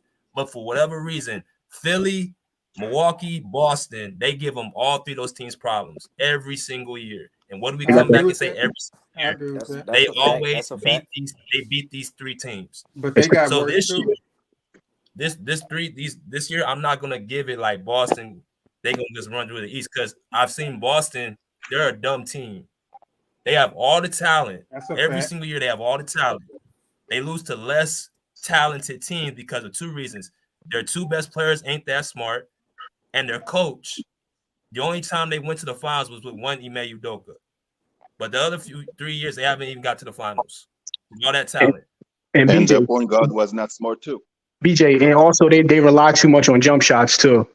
That's a fact. Bro, they got all the talent.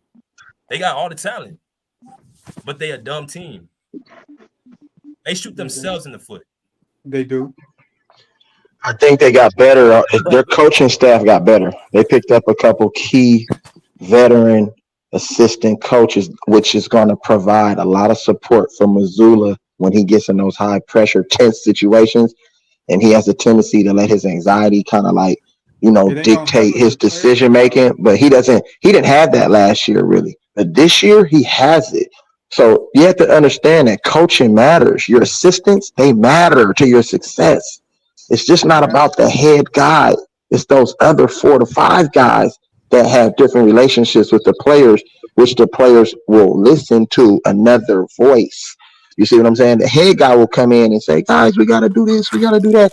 But if they're going over in between free throws and in between timeouts, halftime, and they're talking to the other guy. You see what I'm saying? So people need to pay attention to the coach. Coaching staff really matters too. You know what I'm saying? Lazy, That second They and do third matter, voice but all matters, the bro. coach in the world ain't gonna lazy. help stupid. Is Sam Cassell on the coaching staff now? I think Sam Cassell. Yeah, that's who I was referring to. I think it's Sam Cassell, right, bro? Yeah. Yeah, that matters. Sam Cassell is a proven assistant coach who deserves a head coaching job He someday. do. You He see what I'm do. Big saying? facts. Big He facts. do. And guess what? Sam Cassell was one of the people don't understand. He was very underrated as a player in He, Milwaukee, but even in what he did he was help a that coach on team the in floor. Houston. You know what I'm saying? That dude know. And then look, you got Jrue Holiday now. He That's won a a championship with the correlation. Celtics. He won a And he No, play. I'm championship. pretty sure he was Sam the coach Cassell on the loves floor. Jrue Holiday. He's like, oh, we got Jrue. Oh, we finna go to work. And he played with Boston. And he played with Boston later in his career. I remember that. Yeah. He was part of that championship. Yes. So I'm just people need to understand what's going on. And he was a part of the championship as an assistant to Doc Rivers, right? Yep. It was Tom Thibodeau. I think Sam Cassell was on that assistant roster too, was he? Or am I mistaken? Or was he on the team? He was on the team. I think he was on the team. He was on the team. He was like the 12th guy. He didn't really get no run. He was just the savvy vet on the team. Yes, you're right. Okay. Yeah. See? There's He a was lot the of coach on the correlation there. floor. He was the coach on the floor. Right. There it is. There it is, bro. See? No, but That matters all the though. coaching in the That world matters. ain't gonna matter if the players is dumb though. Yeah, but I don't think they have those type of players that's rebellious. I think Marcus Smart was the only rebellious guy, and he's gone now. So I think, what I'm saying, as far as the character of the team, they have guys with high character. So I don't think that that's going to be a problem. Marcus Smart, let's just follow Marcus Smart, his whole little timeline. Remember at Oklahoma State, a nigga got suspended for fighting with niggas in the crowd. In a college game, he was already a head case already. That followed that nigga. We ain't take away from his talent and what he can bring to a team. But bro, sometimes that shit it kills teams. Look at what happened with the Warriors. All of that shit that Draymond Green did. Remember when he kicked all them niggas in the nuts and shit? I don't know why he was kicking niggas, bro. Remember that shit, bro. It came back to bite his ass in that 2016 finals against the motherfucking Cleveland, which ultimately, was one of the reasons why they blew that motherfucking 3-1 lead, because he gets suspended when they had all the momentum in the world. But you want to do some stupid shit. That type of shit comes back to bite you. All the Dennis Rodman shit that he did in his career. But guess what? He went to one team, one coach, one system, all of those veteran players, and they had that nigga in check. You That see what wasn't I'm his fault, saying? though. Facts. Big It's That wasn't facts. his you fault, have to though. pay attention to that. And Big look, hold on, facts. and one more point. Look at Grayson Allen. Now that nigga's been traded again. All that talent coming out of Duke, but guess what? He had issues in Duke, kicking niggas. You know what I'm saying? Man, Like something is wrong. That shit kills the morale of your team. It's bad judgment, bro. You know what I'm saying? They don't want that shit. So teams gonna look at you and be like, yeah, you might be talented, you might be able to do this, but check this out, nigga. You gonna do some stupid shit that's gonna cost us some games, bro. And we don't want that in the locker room. You know what I'm saying? We don't need that. Big I facts. still think Draymond, I still think Draymond's situation was a little different from Grayson Allen and what's the name? Way different from theirs. Because first of all, Draymond been winning championship. Them other guys ain't winning no championship. Hey, that Also, nigga. now when they claim he quote unquote kicked, LeBron stepped over that dude, bro. No, I would have did the same thing, bro. I know I what would have did happened. this, bro. You're not finna step over me like I would have did the You're not same gonna exact step thing over me like Draymond that. did. But I'm You don't just step over making me a like that. What you correlation think between this the is? antics, though. I'm just talking about the antics which led up to that. Now, if he Hey, wouldn't but have kicked 20 niggas before that, that right there would have got him suspended. That's all I'm saying. Yeah, well, I agree with that. Yeah, I agree with hey, that. No doubt. but he not lying though, because look at C Wood. Look at Christian Wood. Because you got some of the most of the Dallas Mavs players from last year throwing shots at him, saying Right. he didn't buy in, and he didn't want That to part. Yeah. Yeah. listen to J Kidd about his role. So And that's check facts. this out. C. Wood is a 2010 guy. Like, why wouldn't you want that type of talent on your team? Because it's something else that's fucking up everything. Like, you know what I'm saying? Sometimes, nigga, it's ego. You gotta buy in, bro. You can't come over here and say, nigga, I'm the man. No, they got Luka, they got Kyrie. You fall in line, play defense, rebound, nigga, and when it's time for you to get your buckets, get your buckets. Like, it's just like, bro, you in the NBA, nigga. You know how this shit work. It's a business, nigga. You have to fall in line or nigga get kicked out of that motherfucker. Period. Well, he definitely gonna have to fall in line. He with LA now, so he definitely got to fall in line now. And he with Darvin. The Darvin Ham ain't Lakers, he playing with the that Lakers shit. now. So Yo, can I ask y'all a question? Yo?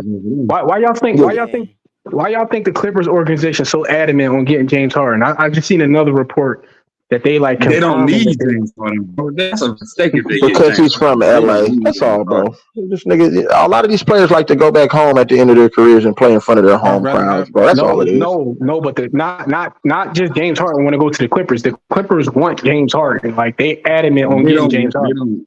They don't need James Harden, bro. It's They gonna, don't need because you know James why? It's gonna add more attention to their team, like you know, what I'm saying, ticket sales and shit like that. But James Harden is a shell of himself, bro. He's not the same Houston James Harden, like early Houston James Harden and later OKC James Harden, bro. He's just not that same player.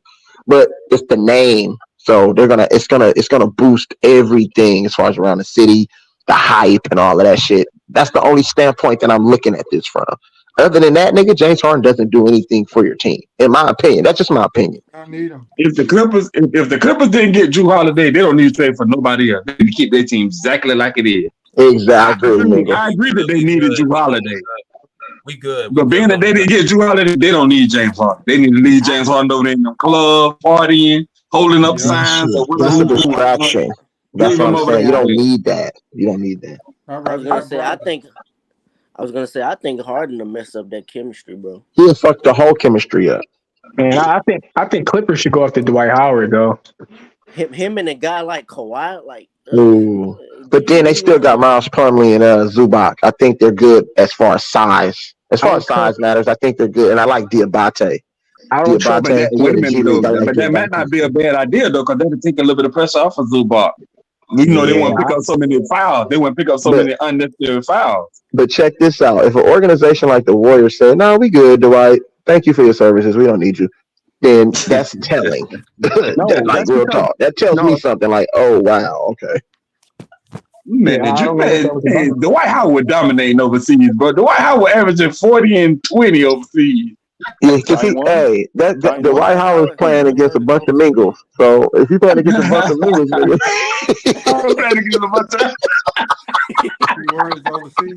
nigga, he gonna average 200 points and 200 rebounds. Oh, you funny? Oh, you real funny? You real funny? He's still a big body though. He's still a big body to put on Jokic.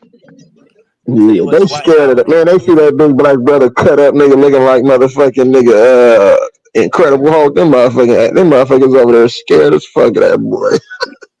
That nigga Dwight Howard is a big goofy. That's what he is. Yeah, he kind of killed himself, bro. He's another person too that I say he kind of like the way he is, bro. I think teams be like, nah, I'm cool. Because if Kobe and them was like, nah, this nigga ain't this not the guy. If Shaq was saying, nah, he ain't ready. If all these people saying that, and then Houston niggas, they was like, nah, he ready. And then he been traded, nigga. He was like on 3 different teams in 3 different years. It's something to that. You have to look deeper than just his talent and what he did in Orlando. It's something else, bro. Right. He was injured too with the Lakers. With Kobe with the Lakers, he was injured. Y'all talking about this nigga coming on back surgery. He would not lock Jokic up now. Like, stop it. Nah, ain't nobody locking Jokic up. Have y'all paid attention? Dwight Howard gets like 3 fouls in less than 2 minutes, hella fast. I'm like, well, we can't use you. If you're gonna get in foul trouble that fast, nigga, how are you gonna be a service to us if you're not on the court? Especially in the Warriors system. Yeah, nobody not locking Jokic up. That's not even possible. I think I lock him up, but you can't make him tired though. I think the best match. The Joker isn't in the best of shape, bro. You run his ass, he get tired real quick. That's what the Warriors did to him. Remember? Lock him up, no. Make him tired. He's gonna get his points though, but he's not gonna like later in the fourth quarter. He's gonna be less effective when you're playing against teams who know how to play him. That part. He probably not. He probably wouldn't do good versus Embiid 1-on-1. Definitely won't be Man, good for stop Embiid. bringing up Embiid. He's Yeah, on but you know what? Embiid let people off the hook, and that's the only knock I got about him, bro. That nigga kind of give up later in the game. So I'll be like, oh yeah, you look like Jermel Charlo, nigga. Get your ass out of here, bro. The last 2 seasons, he destroyed Jokic's ass. He ain't let him off the hook. There's a bunch of Jermel Charlos in the NBA, bro. I can't fuck with him. I mean, yeah, I don't. You gotta put Jamel Charlo in there, bro. Jamel Charlo ain't messing with nobody, bro. They gotta do that. Come on, now. I just did that because of Mingo. I just did that for you, Mingo. You got to do that, bro. Jamel Charlo ain't messing with nobody. Go see her. To that nigga who just said that, bro, tell Embiid destroying the playoffs, man. Yeah, definitely. Well, tell his teammates to do the same thing. He don't got you're Murray. right. They got Kelly Oubre though, so I think that Kelly Oubre is going to help them. I literally I don't want to hear it. I don't want to hear it. You Did had they have James Harden anybody giving to you 40. You had James Harden giving you 40. You had Maxey who giving you 20 consistently. Stop Nigga, it. I don't want to hear it. Excuses. Stop it. Excuses. Stop it, bro. Excuses. You had James Harden play Why good this 2 nigga giving games. you Bro, what did James Harden have the other 2 games? Oh, nice. Joel Embiid is the best player Pooping on the the pool, team, I think. right? He's the best player on the team, right? He is. No, I agree. He's supposed to show up every night. You know. Where was that? Bro, No, you're right. No, he's right. He's right. Both of y'all are right, though. I agree. Embiid need to step up, but let's not act like Embiid got somebody like Murray dropping 40 points and all this other crazy stuff. He did have James Harden dropping 42 Did you not see Murray in the playoffs this year? Hey, Doc Rivers. Y'all got to remember, Doc Rivers don't know how to make adjustments late game, Man, I bro. ain't He trying to just hear that. don't. It ain't got nothing to do with Doc Rivers. Bro, that's on Embiid. You don't think so? Keep making excuses for this nigga, bro. Doc Rivers ain't in the game. Doc Rivers ain't in the game turning the ball over like James Harden was. That's true. And Doc Rivers not in the game, not playing no D. James Harden don't play no D. So Maxey wasn't giving you consistently 20 points a game. Bro, but Maxey was. Yeah, but this is what I'm saying. All of them wasn't doing it. All of them didn't do it at the same time, bro. That's what we're trying to explain to you. All of them did. You got one guy cooking, the other guy is mediocre. In that Eastern Conference Finals series, I would say James Harden was the best player in that Eastern Conference Finals series against Boston. Okay. I mean, you can say that. You can say that. Yeah, but that's from an offensive standpoint, bro. They didn't get any stops, though. Boston don't agree with you because Boston don't agree with you because they put all the defensive pressure on Embiid, not Harden. Oh. But how? Harden was, say Embiid was hurt like game 1 of it. Game 2, game 1. He was injured. Okay. So how did they put all the pressure on Embiid? He wasn't even there. Bro, he was hurt, and then they still stuck to the same game plan as if Embiid was there, and Harden went off.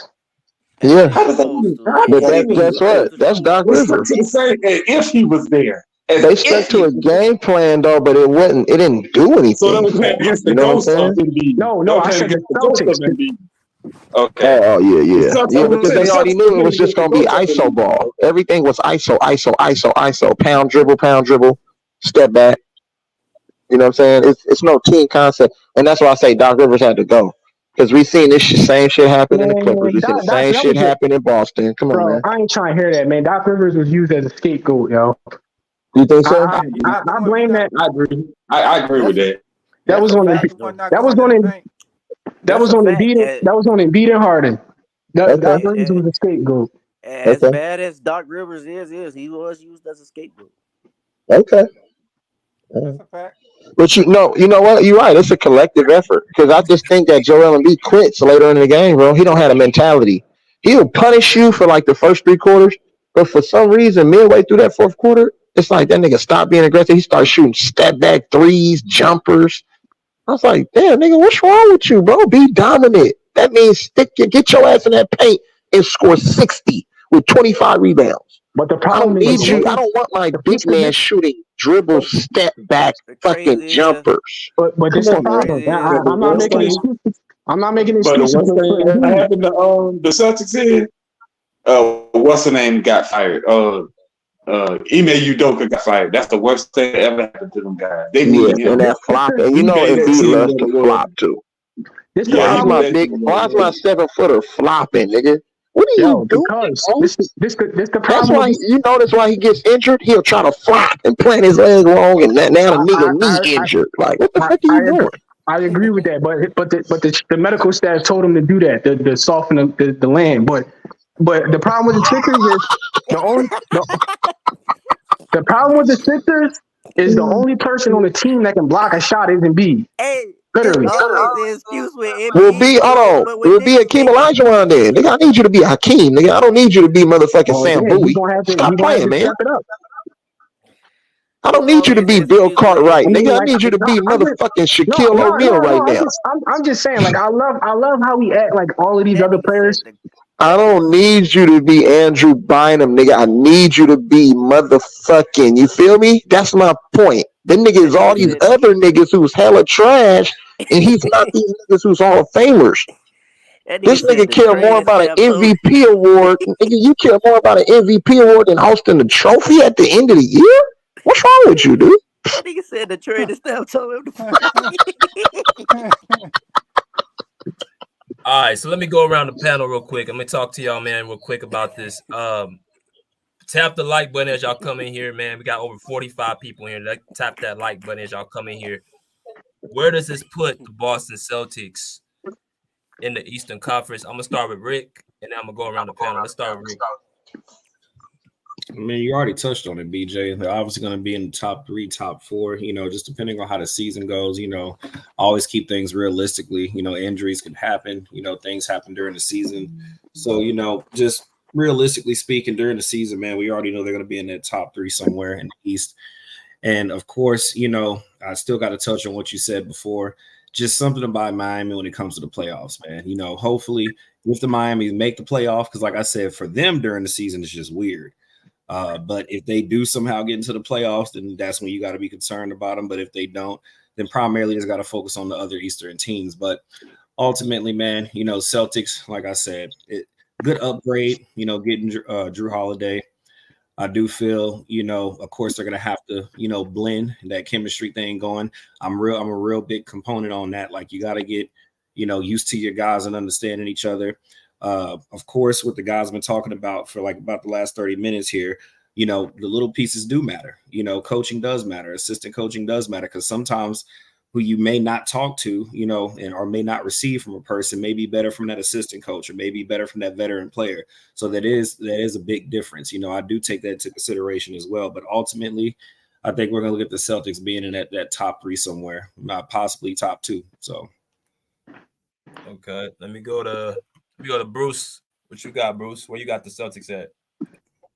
Celtics is at a minimum top 2. If I'm the Celtics, I go after Dwight Howard or DeMarcus Cousins, because their front line is kind of very slim right now. So I try to go get those players. Maybe Dwight Howard preferably, but DeMarcus Cousins could help as well. Okay. Now, what was the other team that you think is going to be there with Boston? You said top 2 is the minimum. So who's the other team? Other team. Wow, that's a good question. I'm gonna pick the Cavaliers. What? Yes, the Cavaliers. Okay. Oh man. Explain, Bruce, please. like, we got it. I know, Bruce, you giving Donovan Mitchell credit, bro? That's my guy. You giving Donovan Mitchell credit? Yeah, that's what I'm saying. Like, he got it expound. Like, I'm picking Donovan Mitchell with the Cavs over Damian Lillard and the Bucks. Okay. Whoa. Okay. Wow. And the Sixers have issues with James Harden. If they didn't have issues with James Harden, I think they could be top 2. Yeah, that's why I'm picking the Celtics and the Cavs. Okay. What's up? What about E? Where you got the Celtics, bro? To be honest, I don't think they move up or down, because the seeding, in my opinion, it doesn't really matter for them. They're focused on the eyes are on the prize, like you know what I'm saying. So whether they're one, whether they're two, three, four, five, it doesn't really matter. They're still gonna have to get their chemistry right, and as long as they go into the playoffs, you know what I'm saying, trending upward. That's all I really care about. Like you know what I'm saying. Now, if they're going to the playoffs trending downward, then maybe they might have some issues because I don't know if they can just turn this switch on and off like that. And then injuries too. So I don't really think the seeding really matters. It's like, what are you doing when it's time for you to go into the playoffs? How are you? Are you gelling? You know what I'm saying? How is everything? Are you healthy? How is your star players? You know what I'm saying? Playing. How are your role players? You know what I'm saying? Playing. You know what I'm saying? In certain moments of the, you know what I'm saying, down a stretch of game. So because you really need your role players to win a championship. You know what I'm saying? Your star players can do everything in their power to try to help you win, but at the end of the day, you're going to need a shot here, defensive stop here, rebound there. You know what I'm saying? So I don't really care about the seeding, but I think they're probably going to be somewhere top five. I would say not outside of the top five, but anywhere from like 1 to 4. They probably might be five, but who knows? But I'd say like maybe top 4 spots. Top 4. Yeah, I mean that seems pretty good. Let me go to Cam. What you got? Where the Celtics gonna end up this year, man?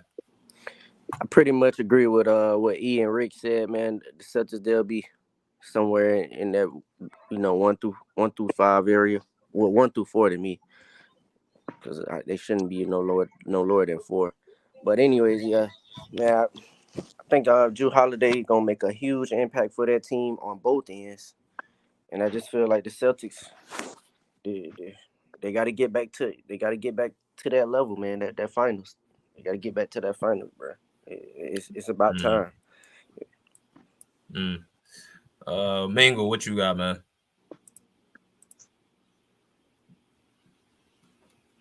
Mingle. What happened? Where do the Celtics end up this year? Where they at? Where do they end up? We talking about the entire lead or just the Eastern Conference? In the East. The East, they second. I put them right behind Milwaukee, because I mean Milwaukee with Dame is just, that's kind of OP a little bit. Giannis and Dame on the same team. Oh Lord. Second round exit. That's tough. But yeah, they second in the East. I think they have the second best record in the East. I think it's gonna be between them and Milwaukee. They're gonna battle it out for the Eastern Conference supremacy. They're gonna be, that's what it's gonna be, Eastern Conference Finals. And I mean, when you talking about the West teams, that's a whole different conversation right there. But but for the East, yeah, they second right behind Milwaukee. Right there behind Milwaukee. I say 1A, 1B. Okay. Let me go to, what about you, Dom? You a Sixer fan, so what you think? I think it's going to be probably when we talk about regular season, I think it's probably going to be between the Sixers, Cavs, Bucks, and Celtics, jostling for those top 4 spots. So, I mean, as far as the Celtics, I think they're going to fall anywhere between 1 to 3.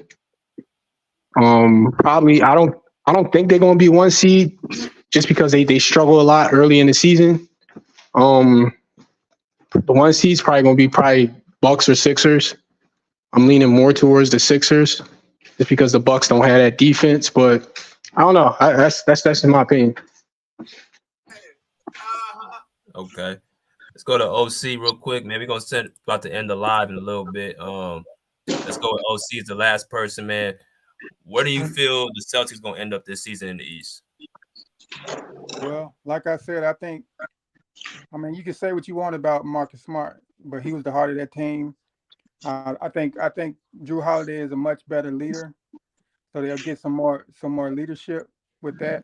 But they lost a lot of defense, and they might have got a little better on offense, but they lost a lot of defense. I think that's gonna hurt them. But with that being said, I think the Bucks lost a lot of defense too, so I think they right neck and neck in the East. Can I ask Rick a question? Yeah, Bruce, go ahead. Rick, you're the Bucks fan. So everybody is picking the Bucks to be the best team in the East. So as a Bucks fan, do you think the Bucks got better do you think they can still be seen as a top two? Because to me, because when I say that the Bucks are a playing team, uh, I I see people in the chat calling me ignorant or I'm trolling, whatever. Okay, that's fine. But they lost like a very important key piece Facts.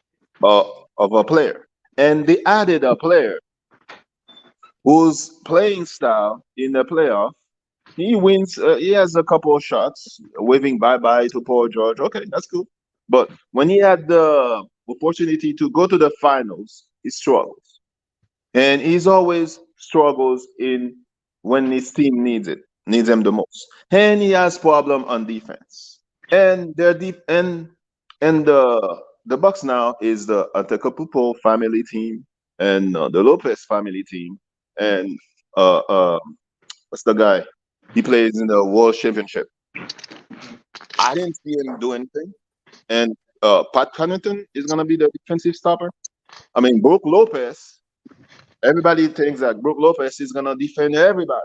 I mean, okay. I hope he's. I mean, I remember last year he had injury problem. So, Rick. So, do you think? Because we spoke about this briefly. Well, last live, we said that you were frustrated because they traded Jrue Holiday. So, do you still think that the Bucks should be the favorite or top two in the East? All right. So I'm going to answer the question, and we kind of already spoke about it on the last video, the late night video we did a couple days ago. So not too much is going to change. But also, after I answer the question, I want you to answer the question while you're picking the Cavs. So I'll go straight into it. So, of course, like, you know, when it was me, you, BJ, and also Bubba, he was on too. So us four. Like I said, not much is going to change for me. The reason why I was unhappy is because I already knew Jrue Holiday, you know, they already had a culture. They had a chemistry. I'm real big on that. Like San Antonio Spurs, they had something going.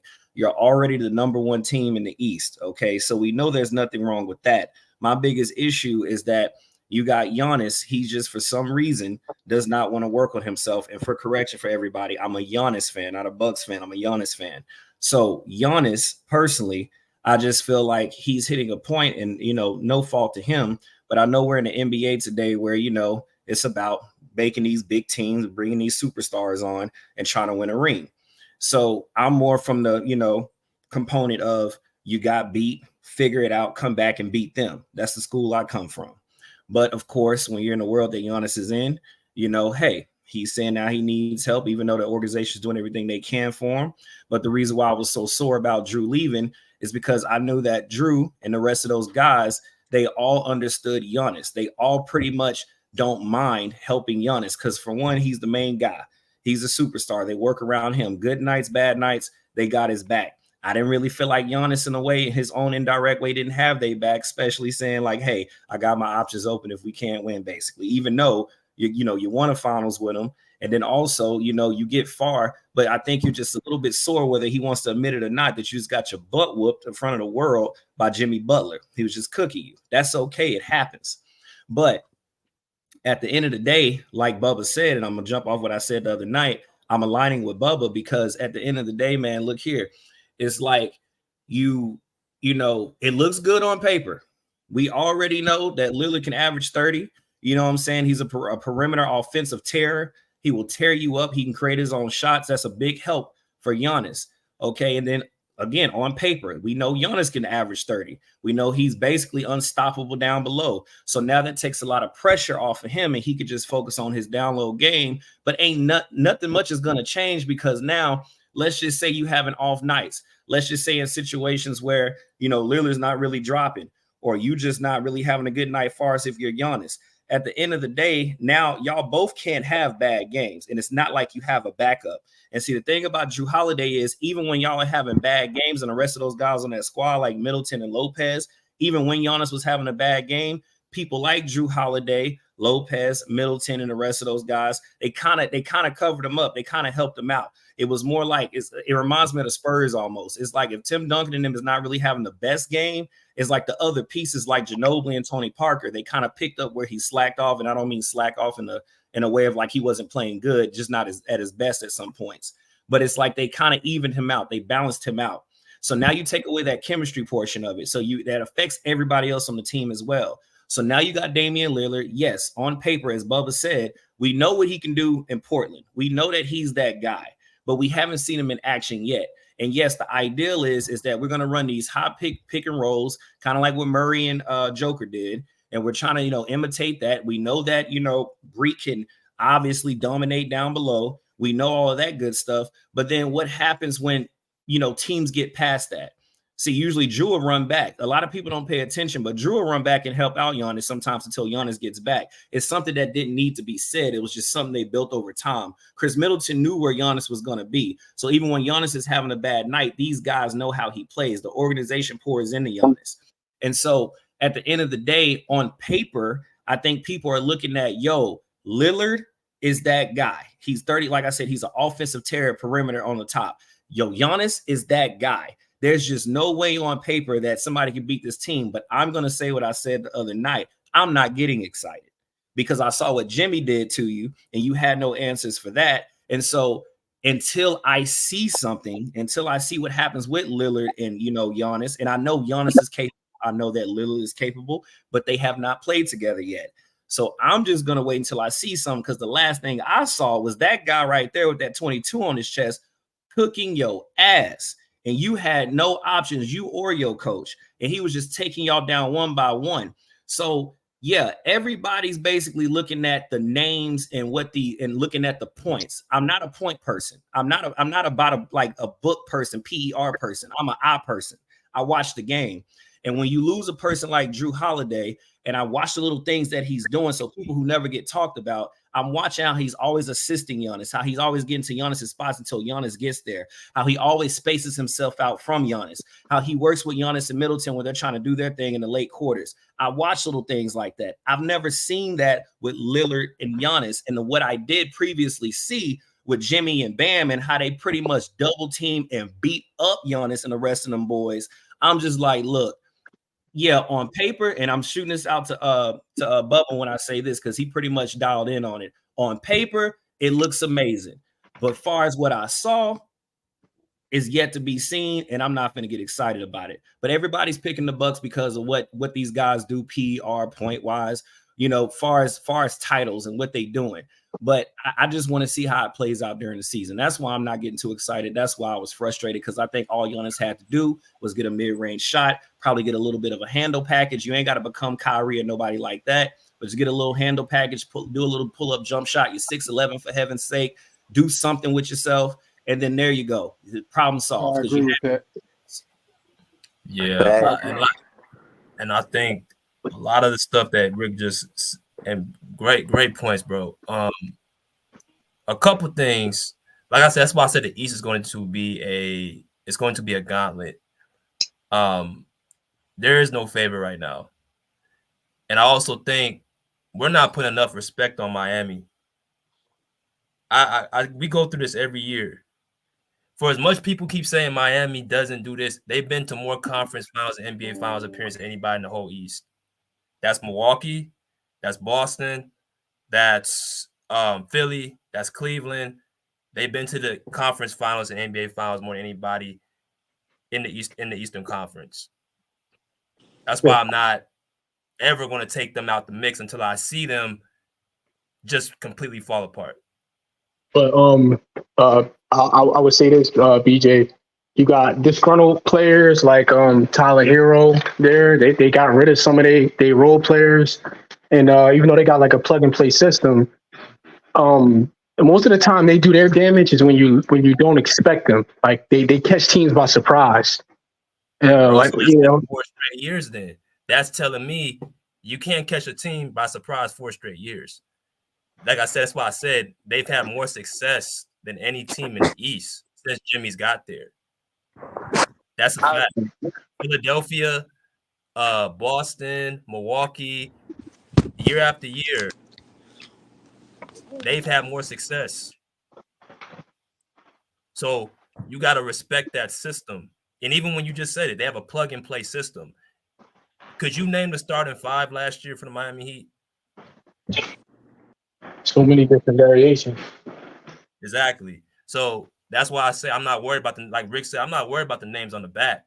I'm worried about the name in the front. That's the name I'm worried about. They have a winning culture. They just win.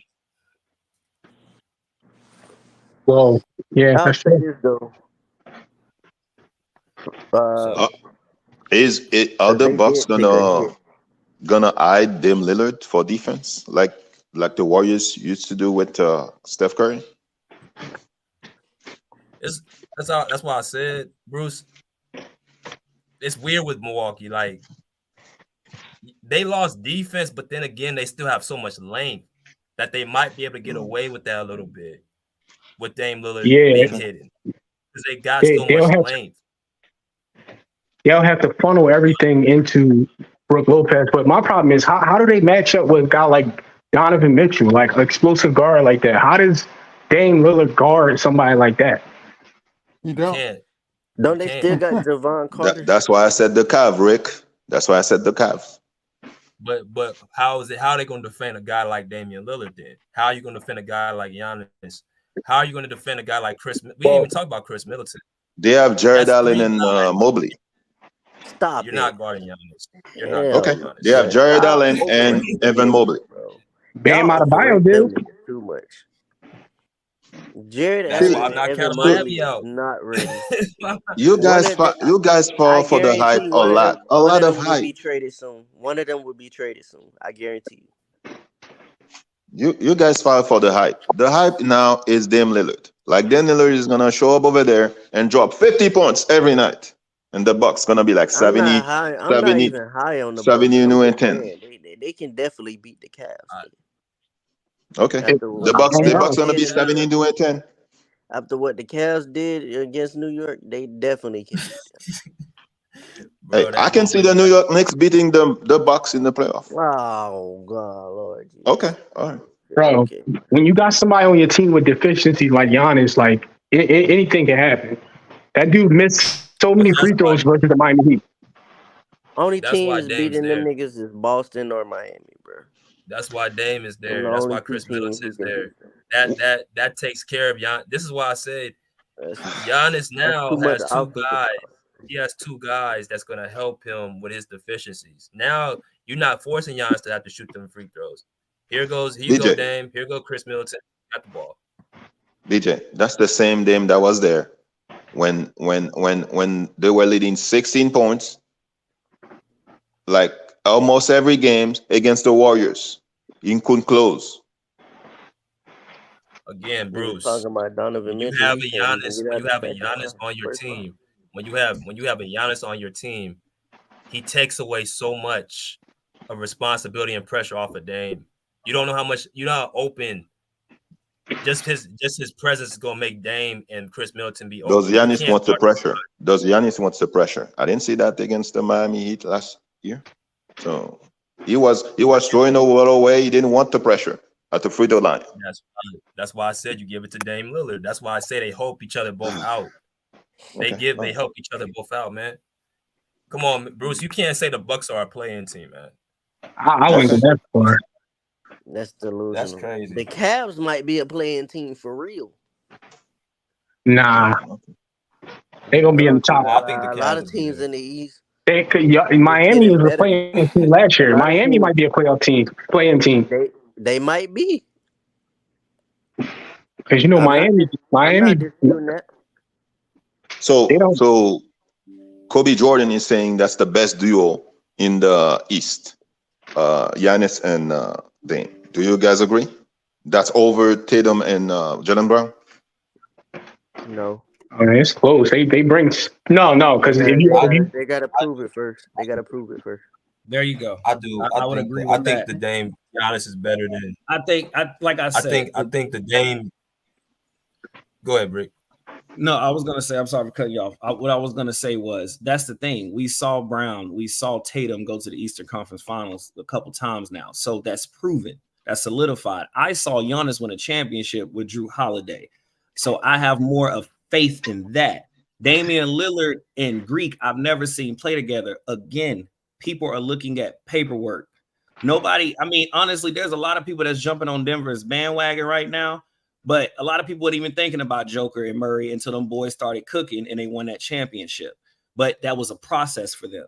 So at the end of the day, people are picking the Bucks because we see what they did as individuals on different teams. They're superstars in their own right. So you would just naturally think a person's going to incline to think, well, damn, if not Kobe, but if Michael Jordan and Magic Johnson, if they join in, then we're going to win all the championships. Well, we know that they both can win on their own, but let's just wait and see, because we got to see how they mesh. We got to see what pieces they have around them. Because here's the thing, when you have a core set team that already won championships together, that already have a chemistry together, the coaching smooth, everything's good. The only issue is that you got embarrassed and you're not adding to your skill set. Instead of just going to go work on that, now we're going to go grab another superstar. I'm not buying in on that.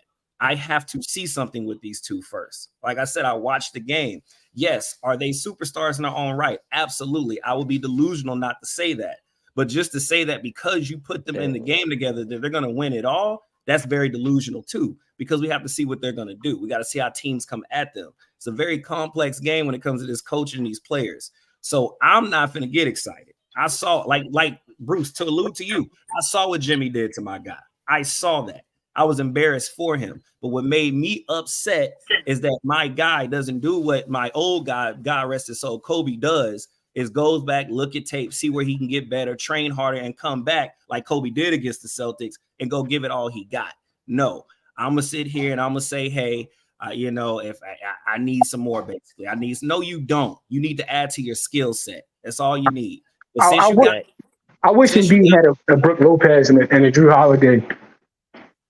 Well, no, they need Brook. They need Lopez too now. No, I said I wish. How does Embiid? I said I wish Embiid had those guys, those complementary pieces that Giannis had. Saying that Giannis had enough. I'm agreeing with him when he said Giannis could have just went back to the drawing board and worked on his game and came back and they could have still competed. Didn't have a PJ. How many games did Brook Lopez play last year? Nobody talks about that. So PJ Tucker was in a complimentary piece. How many games did Brook Lopez play? He missed a lot of games last year. So, yeah. Okay. I mean, he was there in the playoffs, but he did miss a lot of regular season games. He was there against Miami, a small team. Okay. Hey, Bruce, like I said, it's open season, man. And it's they said, perimeter defender. Perimeter defender, but they could not stop Bam Adebayo. Hey, but Rick, that's why I keep saying what I'm saying until I see something this season with Dame, see what they forgot about that. I'm not saying nothing because I saw what happened recently, and Jimmy and the boys cooked them. Hey, Rick. What's up? You gonna see how overrated Dame is, bro. Yeah. Thank you. I have not once said that. Yo, we going to the. Y'all haven't heard me say that. Not one time. Now everybody else may be saying it, but I watched the game. I love Giannis. This is. I'm coming from a place of love. I probably sound like Shaq to him if he saw this. People hate Shaq, but Shaq just trying to tell you how to be great. He did it before. So I'm just saying, Giannis, all you got to do is work on your skill set, bro. You had everything. Just work on your skill set. Add some more to it. Jimmy Butler was going to the basket. You actually been the realest these other Bucks fans, right? Jimmy Butler was going to the basket against those perimeter defense. Wow, Bruce, so scary. Everything you saying, Bruce, is right. That's why I ain't coming at you. He got his ass whooped. He got his ass whooped. But I come from a time where we get your ass whooped. You get back in the gym, go hit some more jump ropes, go hit that bag, and go whoop their ass back. That's where I come from. But I guess Greek don't want that. and he was injured too, so he got another excuse. He was injured. I will agree with that. I will agree with that. The Giannis don't want to be the number one option. I will agree with that. That's why I say they needed a person to take that pressure off of him. And that's a fair assessment. I'm going to say that how he's reacting. Mm-hmm. So now that you got that help, that's why I'm saying it's not going to be he going to struggle. It's going to elevate that, man. That's not going to no. you had a nigga like Dame to the offense, bro. Like that is going to elevate them. Yeah, I agree. Hey, But and Bruce, you saying they gonna be a playing team is wild though. I ain't gonna lie. okay, all right. I mean, That is I remember Tatum was wild. killing the same defense in Milwaukee. I mean, when Jrue Holiday stole the ball the previous game, and Milwaukee could have won against Boston at home and lost.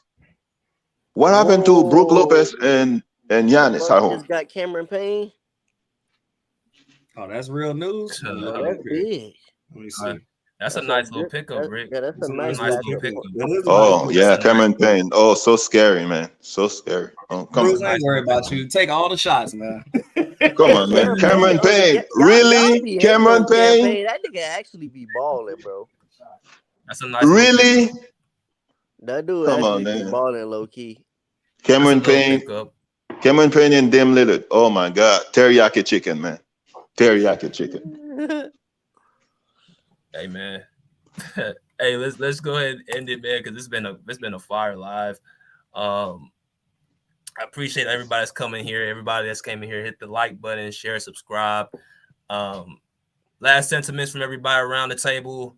Cam, Dom, OC, Bruce. Let's hear the last sentiments. Playing. I think they gonna miss some of that defense, man. That defense is gonna be missed. And Yeah. I don't think none of these teams made a huge upgrade. I think it, if anything, it's a slight upgrade or just a lateral move, and that's that.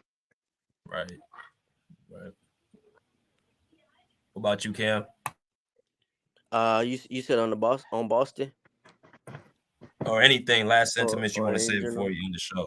Yeah. Oh, I ain't really had nothing to say, but this Mavs in 6. I'm out. Bang. Salute. Salute, y'all. Salute. Salute, y'all. All right. Rick, you still there, bro? Oh. Well, I guess Rick fell out. But let me go through some of y'all in the comments. So right now the votes stand. The Boston Celtics are 38% to come out the East, the top two, 18% at top three in the East.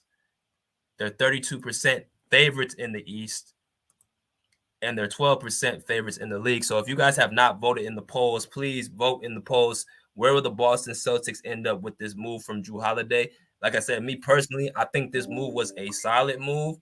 But I do not believe this is something that put them over the hump. I do think they're going to be competing against the Milwaukee Bucks and the Miami Heat if they face each other. You got the Cavs in the East. You got the Knicks. You got who else in the East? The Nets. But you don't really have a lot of other teams that just dominate, in my personal opinion. So with that being said, y'all, man, let me know what y'all sentiments are. We will be back on tomorrow. NBA Media Day starts tomorrow for my Clippers. You know what I'm saying? I'll definitely be, going live talking about the Clippers Media Day, going into training camp next week. I'll be officially doing my first gig with them on October the 17th when we have preseason. That's when preseason starts. So against the Denver Nuggets at the Crypto Center. So y'all make sure y'all tune in, lock in, and also follow our content. If you are a Clipper fan or an NBA fan, it's going to be fire this season.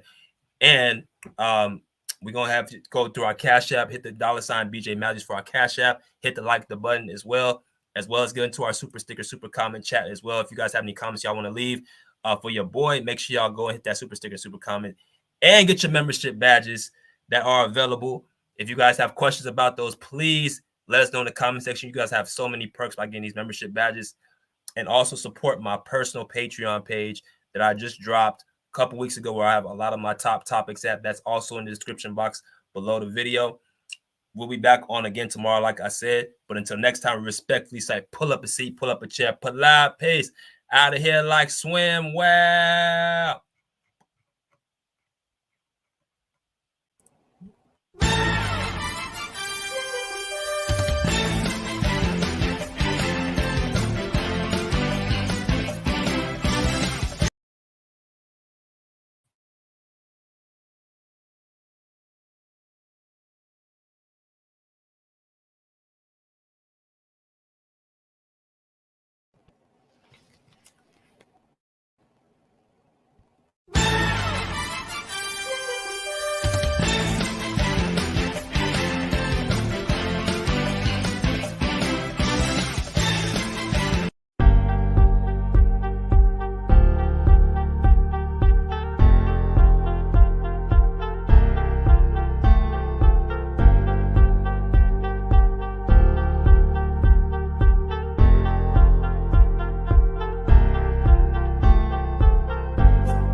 like that.